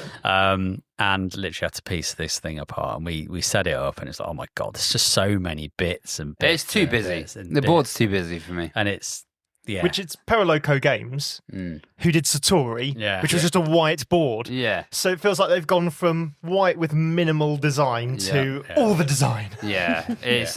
For me, it was like, I'm sorry for interrupting. No, you, no, but it was just way too busy UX. Like for what it was, once you actually got to the core of the Euro, it's not bad what you're doing. But it took my brain maybe because I've been playing. It's 11 p.m. 11 p.m. and I've been playing heavy games all day. Yeah. And two, I like games that when you look at the board, you can work out kind of from the symbology how to play the game. And it took me way too long for my brain to work out, like, this bit over here is interlinked to this bit over here is interlinked to this bit over here. And it's not the symbology of what stuff does was easy. Yeah. For reasons like, this is a resource, this is this is how to get your engine, this is do this. But how it all interlinked did not make sense to me for so long because there was no kind of coherence as to why this did this. Like, why is this clock going backwards when we're doing this? Why is this cock moving? Like, yeah, it was, for me, just way too busy board. Yeah. So it's one of these games where if you love a rondelle, you're in your element because there's about 17 rondelles in this game. I'm surprised we didn't have a rondelle on our player boards. Yeah. That was the one thing I was like, oh, no rondelle. Instead, we've got a bingo card of Jesus on the rondo. So I'm going to count, right? Player board. You've got a rondelle of actions on an outer ring. You've got a rondelle of actions on an inner ring. You've got another one, a rondelle of moon spaces on another ring. You've got a build rondelle on the bottom left where you're building these big windows, and you've got a build rondelle on the bottom right, which is little windows that goes into the And then you've got a clock that goes backwards on the... Yeah, and then you've got two clocks that rotate around. Seven rondelles so far. And I think there's seven rondelli kind of... And why was the middle clock backwards? I don't know. Don't get it. But you can't... Basically, the crux of the game is you activate the kind of main disc at the top, and you can go forward one space unless you power up on these tracks to get more movement. And you've got these break tokens on your player board, so you can literally break as many times as you can, up to 5, to push this clock further to get an action you want, or rotate the inner disc back anti-clockwise to create a pairing of actions. So you've got like an outer action and an inner action, so you kind of like messing with this thing, and then you do the actions and do a thing, and that's pretty much the core mechanics. You put a worker down, bosh. And once you kind of run out of workers, you do like a reset where you'll get your workers back. This cock moves one space, which is kind of a timer for the round, 4 rounds in the game, and then you activate your moon which is basically you move this in the rondel. You move this token around that many spaces and get resources. Do you move your Gaia counter to another Gaia project in a Yeah, Gaia literally. thing? Yeah. Oh, well, he had it earlier with whatever it was, the expansion for Voidfall. He said the word renegade or whatever. Resurgence. No, your person. You said, oh, you get a this. Vanguard. Vanguard. Yeah. A Vanguard does a Vanguard with which Vanguards, With a and then the Vanguard. Vanguard. And I was like, oh, Gaia.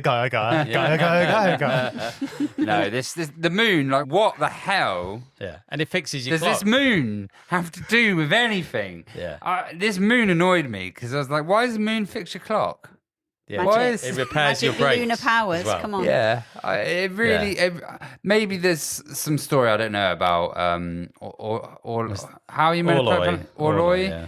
Is that the proper pronunciation? I don't know. So I think someone corrected me when I was there, and I was like, "Oh, okay, I'm The J pronouncing should be it wrong. silent if it's Czech because it's Yeah. a Czech Republic Czech, clock, yeah. isn't It's it? So Prague, it yeah. should be silent. Yeah. Yeah, okay. Orloi. Orloi. But yeah, and I can see there's a good Euro game there, but for me, too busy, too much like. It just didn't make sense to me. Like, why does the moon fix the clock? Like, sometimes you can get away with these kind of things in a Euro game if it's not pragmatic sense because it works in so many other levels. But yeah, it wasn't. And maybe I would have had a different experience if we didn't play at I think we 11 definitely PM would have as done. well. But Well, before you It guys just- it didn't played, click. so this was one I was keen to look at because again, I enjoyed Satori. I thought it was limited, like it had limited shelf life because there's only really 2 base routes. But when I heard Poroloco was having a game that was going into like the hotness sort of boards and all that, I was like, good, okay, I like them as a publisher. Like, had a good chat with them in Essen. Good to see them getting a game out. Since it's come out, I've not heard the greatest things about it. So I'm like, okay, well, where's the hype difference? So I spoke to Mark Ellis and his lot were playing just earlier in the day than you were. And I said, oh, how's it going? Like, what's it like? And he said, it's too busy. And he said, and this worker, I'd love to have used this one worker, but I've been locked out of it for the whole game. And I thought, that's rubbish. If you've got a piece you actually want to use, I thought, oh, that doesn't sound like a great game. And then you guys came back the next morning and went, and I thought, it's such a disappointment because I was really hoping that. I love the idea of it.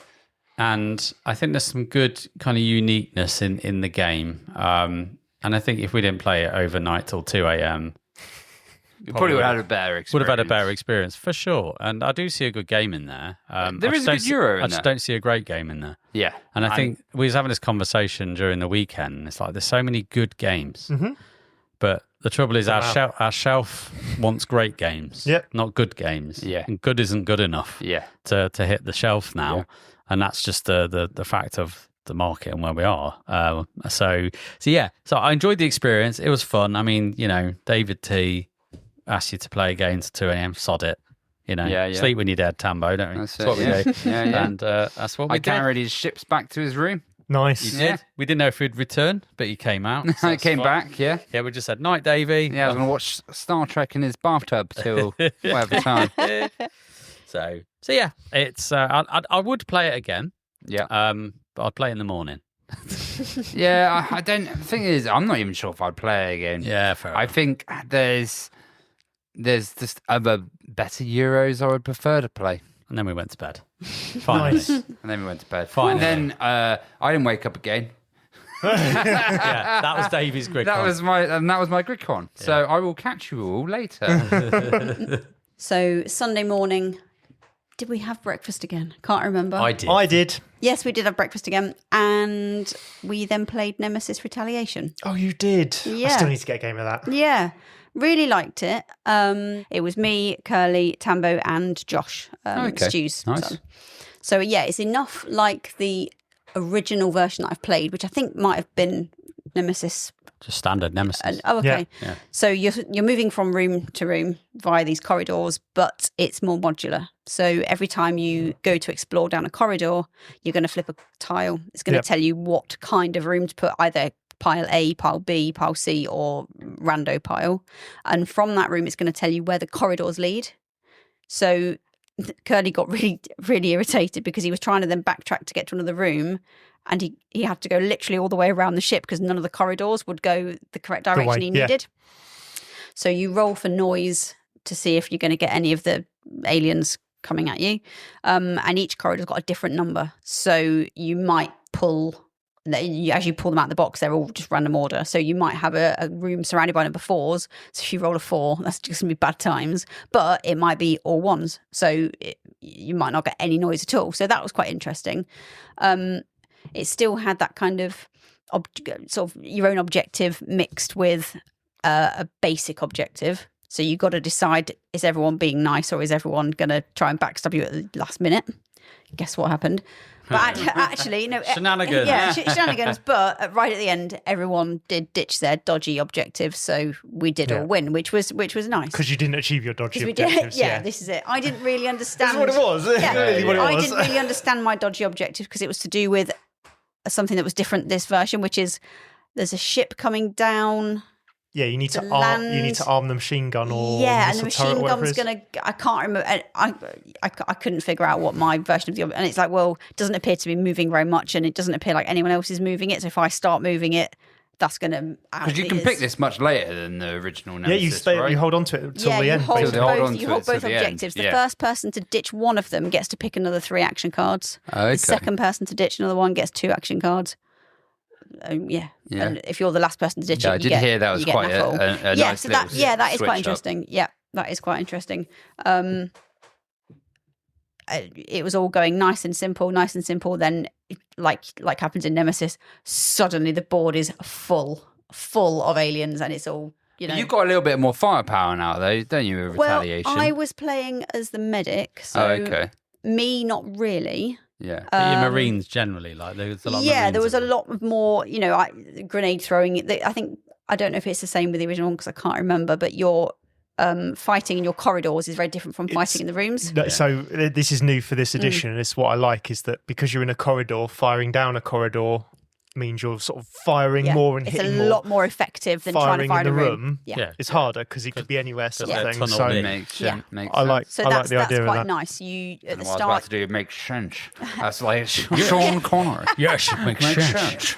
So at the start, you can pick 4 like bonuses. So that might be, you got oxygen in this as well. And if you don't, in each segment, in each sort of section of the ship, A, B, or C section, you've got to find the oxygen life support area. Because if you don't, you're just gonna die. And that could be someone else's like dodgy objective, like turn off or affect the oxygen capabilities of the ship. So that is quite funny. So every time you move, you got to turn your oxygen down 1. So you need to find oxygen tanks or have some kind of way of being able to affect that. I quite liked the grenades that you could pick. So if you lobbed them down a corridor, you could have tons of aliens in that corridor. You're just going to nerf them all. It was really good. Cool. Really, really enjoyed it. Yeah, I do want to play it. Yeah, I need to give this one a go. I think when we went to Essen, it was the hotness in one of the Yeah, you couldn't. Hall They booked. 4, wasn't it? It booked up on well, yeah, 30 seconds on day 1, and no one could get in. I'd say combat is fairly easy, just like regular Nemesis. Like it's quite simple. You're rolling different kind of dice. So if you've got a grenade, you're rolling It's about the purple story, dice. though, isn't it? It is, yeah. Everyone was I'd say behaving. That's going way too far. But it was fairly sensible. Like it wasn't crazy. People weren't just running shit. around with grenades, chucking them at each other, like can be the case with Nemesis. Yeah. You mean? Oh yeah, Adrian. Oh yeah. You mean lovely stuff? Yeah, lovely stuff. Yeah. Locking me in an airlock and chucking a grenade in. Thanks, Alan Partridge over there. But, Yes, lovely stuff. There Wow. wasn't too much contagion happening, which was quite nice. To other people, I was fine and T was fine. You're the medic. So I "Ew." was fine, but I didn't get anywhere really even near anything that could have given me contagion. Maybe I was just lucky, or maybe it's because I was following Curly and he was scouting out the room, so I didn't need to do as many noise checks. So yeah, it was fine. But yeah, definitely would play again. Really good game. Yeah. Nice. Cool. Yeah, so basically, you nearly had a 5th player, didn't you, Stuart? Nearly, yeah. And at this point, we were a man down because of him going to the DMV. And definitely got my license. he getting his license, yeah. And we agreed to play Eve. I'm so gutted. War for New Eden on the Sunday morning with Jimmy and Mark. And we needed a 4th player, so we went wandering around, see who we could scope, and we managed to just nab Stuart. So we kind of ended up nicking him and dragged him over to play a 4X game. And we had a lot of fun. So the reason why I'm doing Alan Partridge kind of quotes is it's Mark's fault. because we literally spent most of that game just doing Alan Partridge quotes to each other. Like, shitty zombies, because once I realised he likes Alan Partridge and he realised that I liked it, it was a quote. Good common ground. It's a quote fest. Yeah. So yeah, that was fun. But anyway, the game. You don't want to hear me doing all the nonsense, but yeah, the game itself. We played at Essen. We played a demo. So I was quite excited to see how this full game experience kind of worked. It's pretty much a race to 10 victory points. So this game's quite tight. So This is June. Yeah, when you get a VP, it's a big deal. It's like boom, I'm nearly there. I'm on the way. But it's very streamlined and very quick and snappy in how this game works. Turns were rapid, apart from combat, which you can expect combat to be a bit more dragged out. But you were literally going, I'm putting a cube on my player board and I'm either going to move, like exploit or extract and research and different things, like 7 different actions that you can do and claim and whatever. So you're putting a cube in a thing and you're like, I'm doing a thing. Right, you'll go. Right, I'm doing this thing, putting a cube, done. You'll go, done. You'll go. So it's very much flying round and round and round, which is what I really liked about it. And the map's kind of set out, lots of face down tiles, 4x, you can, spice stuff. The production on this is brilliant. Like the ships and the stands look great. They're all different molds for the different factions that you're playing. And away you go. What I really like about this game is you get a technology deck that's massive, right? So it's like, I don't know how many cards are in this technology deck. It's huge. It's ridiculous. And you start with 4 on your map. And you can assign in the upkeep phase research points on them as if you research the technology, and then you get the tech. Are these asymmetric? Because I thought they were, but then Jimmy said that they weren't. I don't think they are. They're not? No. Ah, okay. I think the ships might be. The ships are asymmetric, yeah. I don't think the technology is. Technologies are the same. But there's so many technologies. The paths through that, it's not really a path through it because it's not like, there's some that has prerequisites, you need this before that, but it's not like a massive tech tree. It's quite flat, isn't it? You can go Yeah. really wide and pick what you want. And actually to combo this with this and this gives you certain abilities and etc. And I really like that because I just scratched the surface. Even with one game, I scratched the surface on that technology deck and I could probably thumb through it and do more. So you're kind of doing all that kind of stuff and you're exploring, you're claiming territory and you're doing all this stuff. And Stuart, little sneaky git, he started to expand quite quickly, and I didn't realize this was a rule, but there's like a domination thing at the end of the round when you all pass, which is if you've got 5 or more territories, you end up getting a victory point, and if you control the center, you get a victory point. It's like, right, and then we've let him get a bit too big. And we didn't really have many wars or combats, and then that's it. It all just went into chaos when we started learning he was getting victory points every round. So we weren't having that. But what's quite nice is like if you go into combat and you win, you get a victory point, providing you blow up a ship.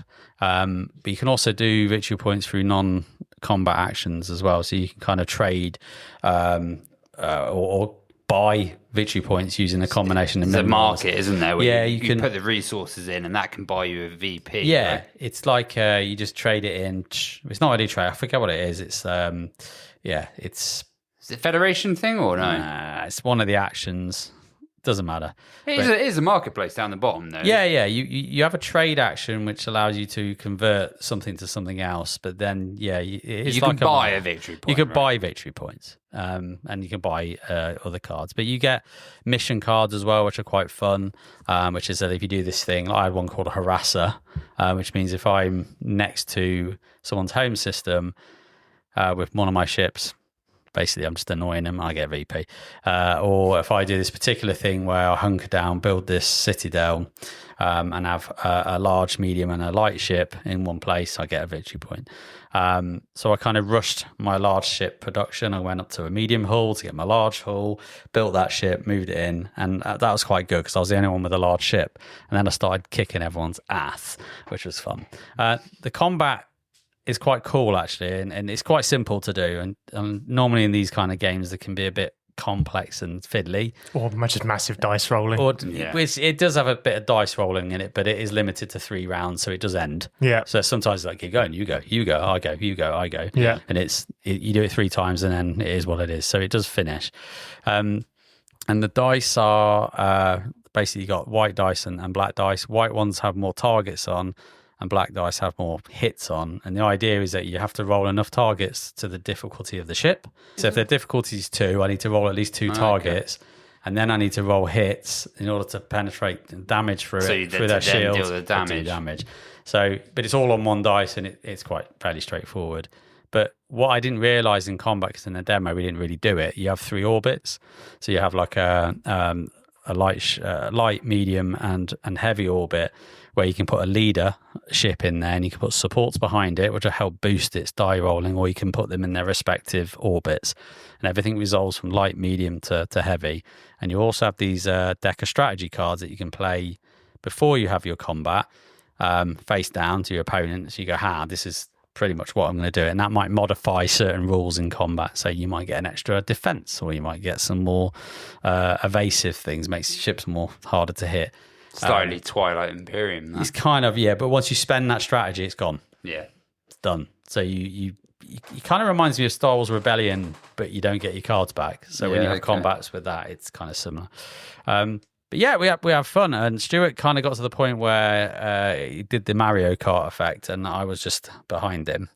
So he got too big for his boots. Everyone picked on him, and then I just hiked my way into the victory. Second place winners. So someone blue shelled him, right? Basically. Yeah. And I just went, And it's quite funny because Mark said, I've got this. And he said, I'm going to do some epic combat. And he tried to do something clever, and then he forgot that because he put this ship behind another ship to support it, he forgot that people just attacked his support ship instead of his leadership. And he went, I forgot you could do that. And it completely nullified his turns. And he just kept going on about going, it was crap, wasn't it? And it was just quite funny. But it was a fun experience, fun game. I'll be honest, it's not my favourite 4X game. Okay. But I like the fact that it's quick. And I think once you know the rules with it, I think you can get that down fairly quick, and away you go. That was their big selling point, wasn't it? It was the 4X in 2 hours. I think you could. If you get on with it, and we had a bit of stop-start with the raffle and things like that, which I'm sure Adrian will talk about in a sec. Dominated the raffle. But yeah, so it was cool. And that was kind of my last game. I got to the point where I was knackered from Orloy. I managed to drag my ass out of bed, play this game, and I thought, I'm done now. I'm going back to the sofa. And I had a great GridCon, so that's pretty much what I got to. But that's me. That's my Sunday. Should we talk about the raffle then? If you want to. Let's do. So the raffle or domination? I don't know. What was it? Or was it the Adrian giveaway? The Adrian giveaway, The Adrian collection. I hadn't won for a couple of years. I was due something at least. So anyway. But hadn't won. I've never won. What do you mean? The only thing I've won is a Spanish game that you donated. That was in the 24-hour marathon that you won that. Yeah, I know. But that's the only thing out of any raffle ever. It's the only thing I've won. Anyway. I haven't won for a couple of years. So I played Railway Boom in the morning with Punchboard Adam again, because we've got to mention his name for 23rd time, I think, this episode. So he's sponsoring this episode. Taking it off Mark Monk. Yeah. Done. Yeah. Now, Who? Yeah. Who's that guy? Did anyone play a game with Mark then? No, this year. No, we don't like him anymore. No, I don't like him anymore. He's chopped liver, isn't he? Yeah. I was sat behind him. He was playing World Order? Hora, Kutna and Hora. we were playing Nemesis. Yeah. Nice. We joke. We like Mark. Anyway, yeah. Ninja Geek Games. That's the one. The raffle then happened, and as always, I'd spent somewhere between £80 and £100 on raffle tickets. Dropped a ton. Yeah, I always do it. It's one of those where it's like, well, it goes to charity, so that's cool. Yeah. If I win something, that's cool. So £6,100 they raised. It's really good. Nice. Phenomenal. Again, because I know Paul said this wasn't as much as the year before, but there's always a massive amount of money that's raised. Yeah, that's really good. And I think it's good. So I kind of, afterwards I did the math, and I was on about 70% chance to win one prize. So get to about, I think it was about the 6th or 7th, and I win one. And I'm like, brilliant, that's cool, that's awesome. Have a look at the stack. Yeah, there's some stuff on there I like. Take photo with Paul, go back to the table. Literally, I think 2 lots later, Adrian come to the front. So I do the whole like comedy, embarrassed, isn't this terrible sort of thing. And each time you had to hand your ticket in to sort of prove that you'd done it. So, okay, fine, take a photo with it, get back to the table. 4 lots later, so we're not even halfway through it at this point. Adrian, you better come back to the front again. You've won another one. At this point, I'm genuinely embarrassed. Like the fakery of the person.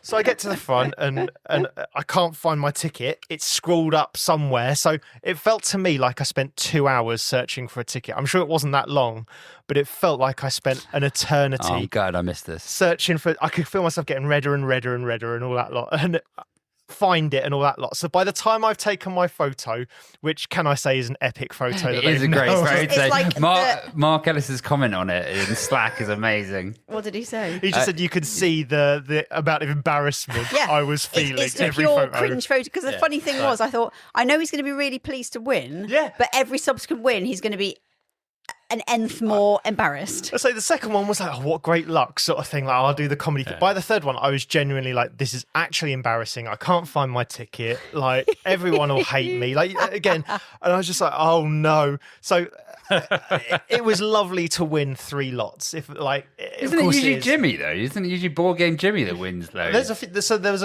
someone who He did win. There's someone. Oh, he did win? Yeah, he did. Yeah, he won. There was someone like 2 years ago, I think, dropped like £700 or something ridiculous at once. And I saying, remember that one. he won like half of the lots that year.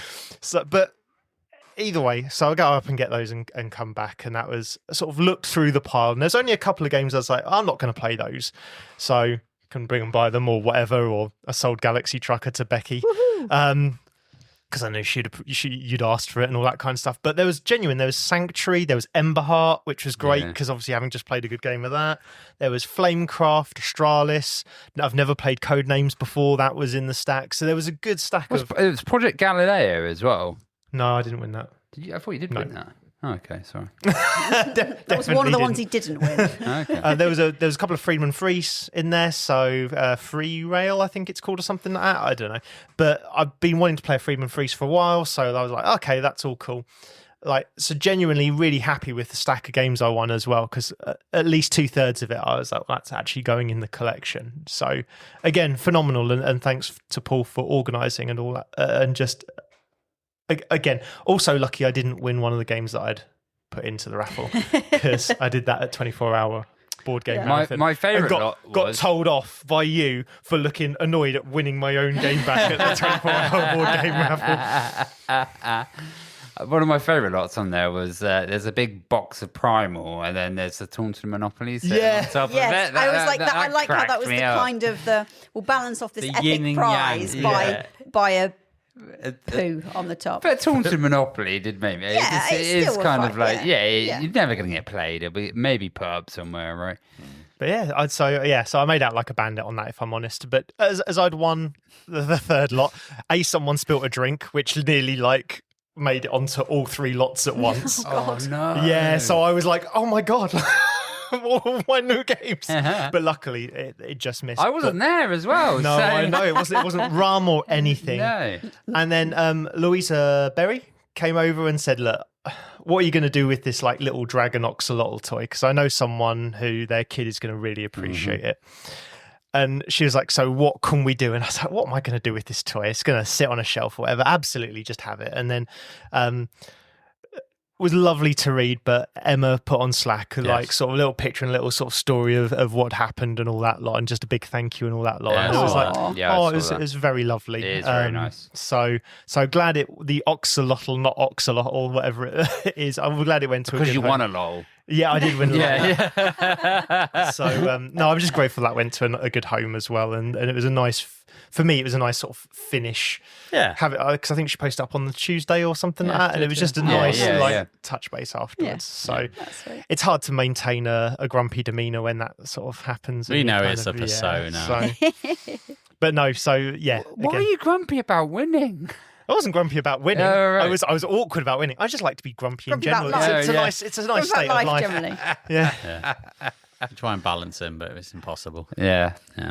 And the last thing I did on Sunday was nearly have to rage quit Tenby. Oh, that was a good game. Oh, really? Yeah. Is this the bookend of the weekend? Is this the 10th play of Tenby I mean, as probably well? was, maybe not 10th, but not far off. But you know, when you're at that point where you're done. Yeah, you're tired and you're everything done. else. Like, this game is by no means rage quittable. No. It's everything that is lovely and calm and nice. You kind of flip the table But like you that just- with one hand. There was just one a little... purple house, and all of us were trying to fit it in our thing. And I thought, you do that thing where like, right, well, if I do that and do that and do that, then yes, it'll fit in there. So you do all those things. And you're like, oh, it doesn't bloody fit. Oh no, I Right. can earthquake it, but you can't put it on the end of your street to begin with. No. I think everyone was genuinely like, I think Adrian said, I don't think I've ever seen you as angry as that. She actually screamed, like proper scream shouted, and about 12 tables all went sort of real quick neck turns, like head turns, and I was like, oh my gosh. Like, She's Becky, actually- are you actually all right? And we made a joke about it, and I saw a few tables sort of smile and all that. And it was funny because then when I was like, I couldn't fit the purple house, whatever, totally fine. And I was only cross that I thought Fuck that purple house, basically. I Yeah? thought I'd figured it out, and you then rip it up? I don't no. And then like at the end of every round, you like discard all stuff. So I was like, all right, we'll discard. Yeah. And everyone was like, no, we'll do it. I was like, well, it's all right. It's like they didn't want to make me cross anymore because it was Yeah. scared. It was like Come on. Yeah. It's like JP and Barrage. Oh, yeah. But it was just yeah. GridCon, you have a moment. Or me Yeah. and Game of Thrones. Yeah. Yeah. We've all had a moment. We've We've all been- had a It was- we've all we've had a been board tilted. game But I was moment. just, Yeah. I thought I'd figured out no, it's not going to work. Yes, I figured out the way to do it, Yeah, and I yeah. hadn't, and it was No. just like, Yeah. ah, Yeah. of rage. I played a couple more light games, and I'm going to quickly run down. So I played a lot of like filler light games, it felt like, at this GridCon. Is that all the ones you won, or? No. Just genuinely, like, people were like, oh, I've got 15, 20, or like half hour or 45 minutes gaps. And do you want to play? Yeah, go on in. I'll sort of sit down and learn stuff. So I'm going to do a quick rundown of the ones we've not mentioned. So I mentioned Tenby, Lord of the Rings Duel we've mentioned a load of times, Viking Seesaw and Kabanga, played those. Lepidopatry, which is the study of birds, of butterflies. I was going to say, that's not... It's not birds. Yeah, Lepidopatry. Lepidopatry? Okay, nice. I like If it. I said to you, it's a game about card shedding that's combined with Connect 4. How do we feel about that? Not What? Card shedding and Connect 4. So, what, as in, like, so similar to the Gloom card shedding, or... So card shedding as in you've got a hand of cards and you just need to get rid of them. Oh, as quickly as okay, possible. fine. It's I thought you meant because of some reason with butterflies and You shedding. were thinking I don't of know. chrysalises. Yeah, I and- was. and No. stuff. Yeah, I was going down that route. So card shedding is general mechanic. Yeah, It's a bit like yeah, scouting that where you're fine, just yeah. trying to get rid of everything yeah, out of your yeah, hand. fine. So there's a Connect 4 style 2D board, and a bit like with Ice and Idols, you want to get your like the counter slides to the bottom of whatever row you've played, and each row on this Connect 4 board has like 3 of a kind, 2 of a kind, three run, a single, all this kind of stuff, and I get it. you've got to kind of work up through runs, so you have to play either a run or a multiple that's higher than what's on the table already. So someone puts a 1 down, you could put a 2 down, or 2 2s, or Oh, wait, we played this. a 2 3. No, that was Odin. Oh, yeah. Sorry. So you play those, and then it's just the first one to get rid of your cards. Now, if you can't play, that person has to reset, which allows them, you've got like a wild card, so it allows you to, they can reset their wild card, but everyone draws back up their hand size. So me and Punchboard Adam, drink. So me and Punchboard Adam played this, and I was really thinking what I'm going to do is get him to reset all the time. So I'm going to push the board when I want to, push the sort of the stack of cards when I want to, and hold back when I want to force him to reset all the time. And he did. I managed to make it work. So we didn't get the Connect 4 thing. We were sort of building it up, and you could see, like Connect 4 does, no one was really going to out-edge each other. We were quite good at kind of blocking each other's Connect 4 route. But by making him do all of the resets and stuff like that, I was able to force. So I did get the Connect 4 in the end, but managed to sort of set him so he was having to do the resets, which is he's losing a turn every single time he has to do that. And it's actually quite I don't think it's anything particularly special, but it's a little box game, and it's doing something cool and unique that I didn't expect. So yeah, when I was given the sales pitch of its card shedding and Connect 4, I was like, you're not selling it to me, I'll be honest. So that was that one. I thought that was pretty good. Cool. I played a another Sachi called 1am Jailbreak. I bought that. I've heard of this. This is another card shedding game where you're just trying to get rid of everything. And again, it's playing runs or multiples of a kind. The difference with this is what you're trying to do is you can only play within one card difference of what's currently out. So if you've got 3 of a kind, you can play 2 cards, 3 cards, or 4 cards. You can't play a single card. You can't play 5 cards in your run. And at the same time, what you're allowed to do is so if someone had 3 3s, you're allowed to add a 4th 3 before you play your run. But you're not allowed to deduct any cards off of it. So you're kind of doing that thing where if you think someone's got like 9 cards in a run, you're going to try and keep that number as long as possible to make them spend it 2 or 3 at a time and break up that run. Because, of course, again, as soon as they got rid of all their cards out of their hand, that's that round over and you play best of 3. And basically it's whoever's got the most cards in their hand, that's minus figures. And it's like golf. No, it's not like golf. You want to be on closest to 0. Minus points is not good, sort of thing. And there's a real sort of push-pull of, okay, well, I've got several 4s. So I've got a 4 in a run and 3 4s and all this kind of stuff, or 4 6s or whatever it is. I want to keep it about that number. So you're trying to force the other people around the table to keep it at the number of the card runs, or so you can still play. So you can keep playing as much as possible. And at the end of each round, you pull a card into your hand. So you can manipulate. It's a bit of card drafting. You can manipulate what you've got.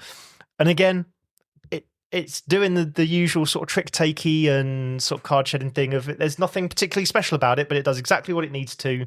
And that's fun. Yeah, and it's a good laugh. And Sachi artwork is notoriously bad, simplistic and stylized, I think. But it's just it looks like a sort of childish scribble sort of thing, and it just kind of makes that game a little bit more of what it is. And then finally, the surprise, which was the last game I played, was Tag Team.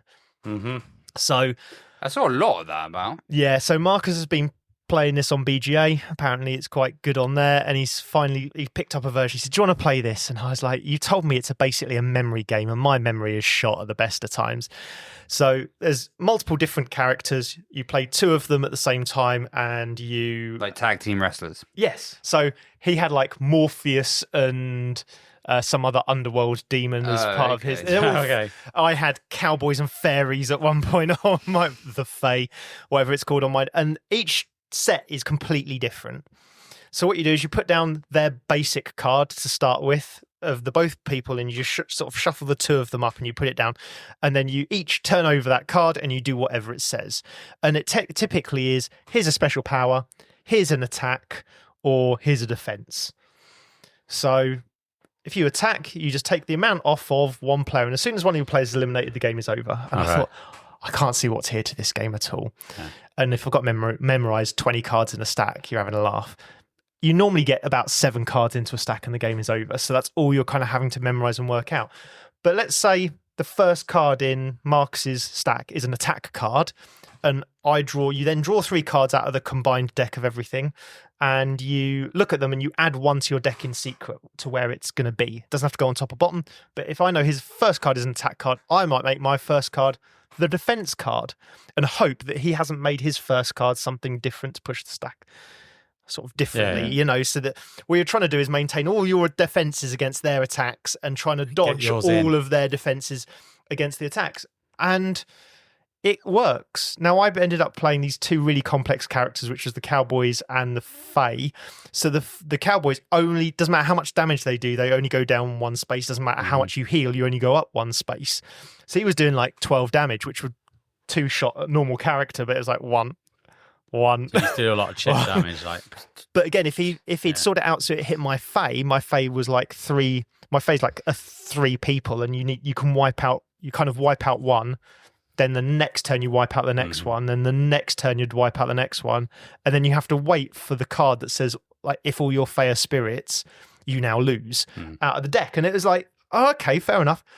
And it's just really clean, thinky puzzle of I'm trying to match my card versus their card in a certain set and remember what they've got. And sometimes I was like, you know what, I can't figure this out. Like, I'm just going to stick it in here and hope that it works out. I was just like, you know what, I'll put the card in 4th and hope that that's now worked out in the right order. And pleasantly surprised. I don't know that it's a game I would buy myself or that I would particularly want to play people often. with a copy of the game. I was like, I've never even heard of it Very before. popular. But it is clever. It's clever in what it's doing, and it's a little bit of bluffing and a little bit of memory and kind of working things out and trying to make things to your advantage because you want to attack the right person repeatedly. So you attack whatever card they turned over out of the 2 people.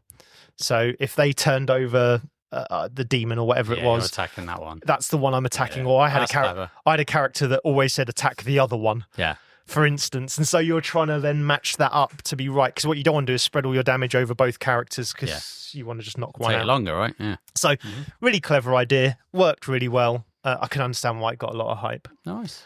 And that's the rundown of all of my random little fillers that I played across the weekend. Okay. But I just thought some of them, bunch them up and bunch them up and just. Yeah.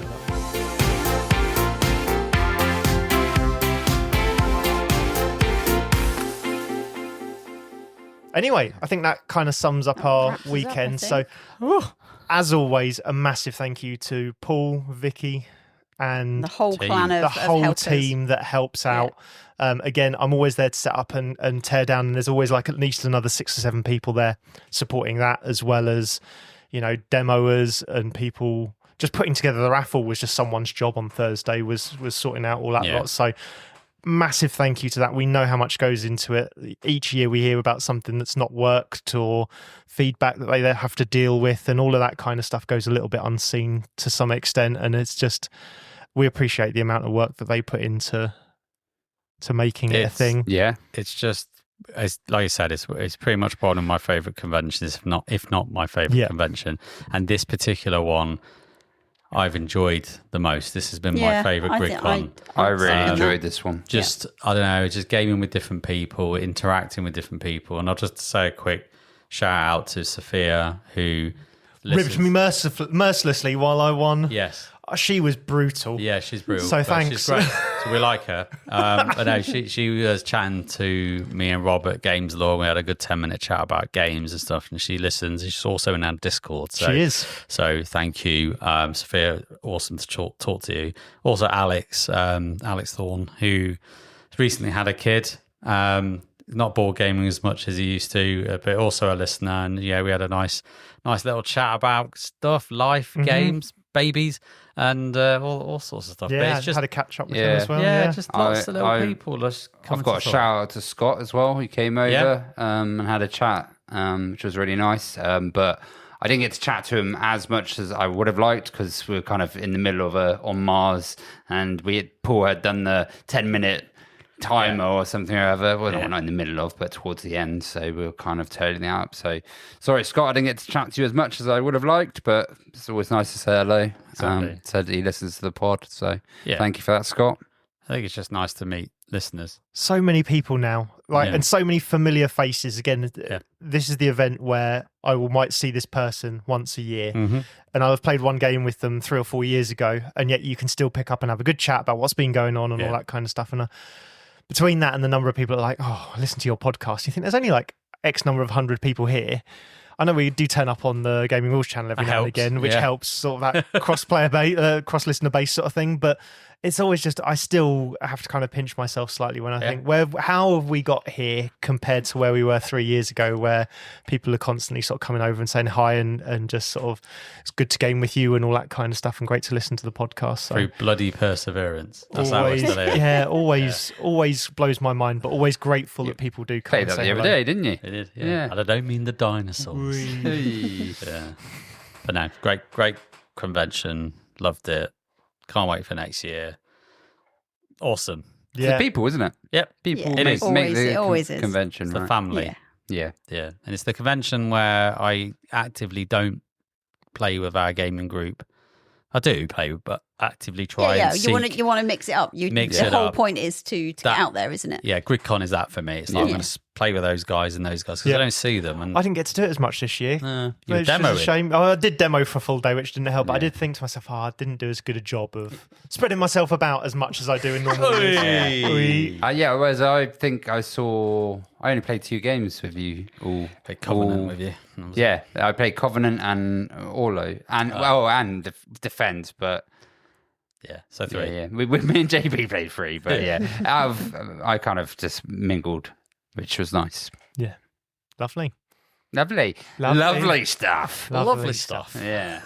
Back of the net. As always, thank you very much for listening to our lovely little podcast. We always appreciate if people interact with us on our socials. We've now got Discord, so come and join us there and have a chat with us there. If you have a few clammy pennies you want to chuck our way, then please do. We always appreciate it through coffee. Until the next GridCon, whose turn is it anyway?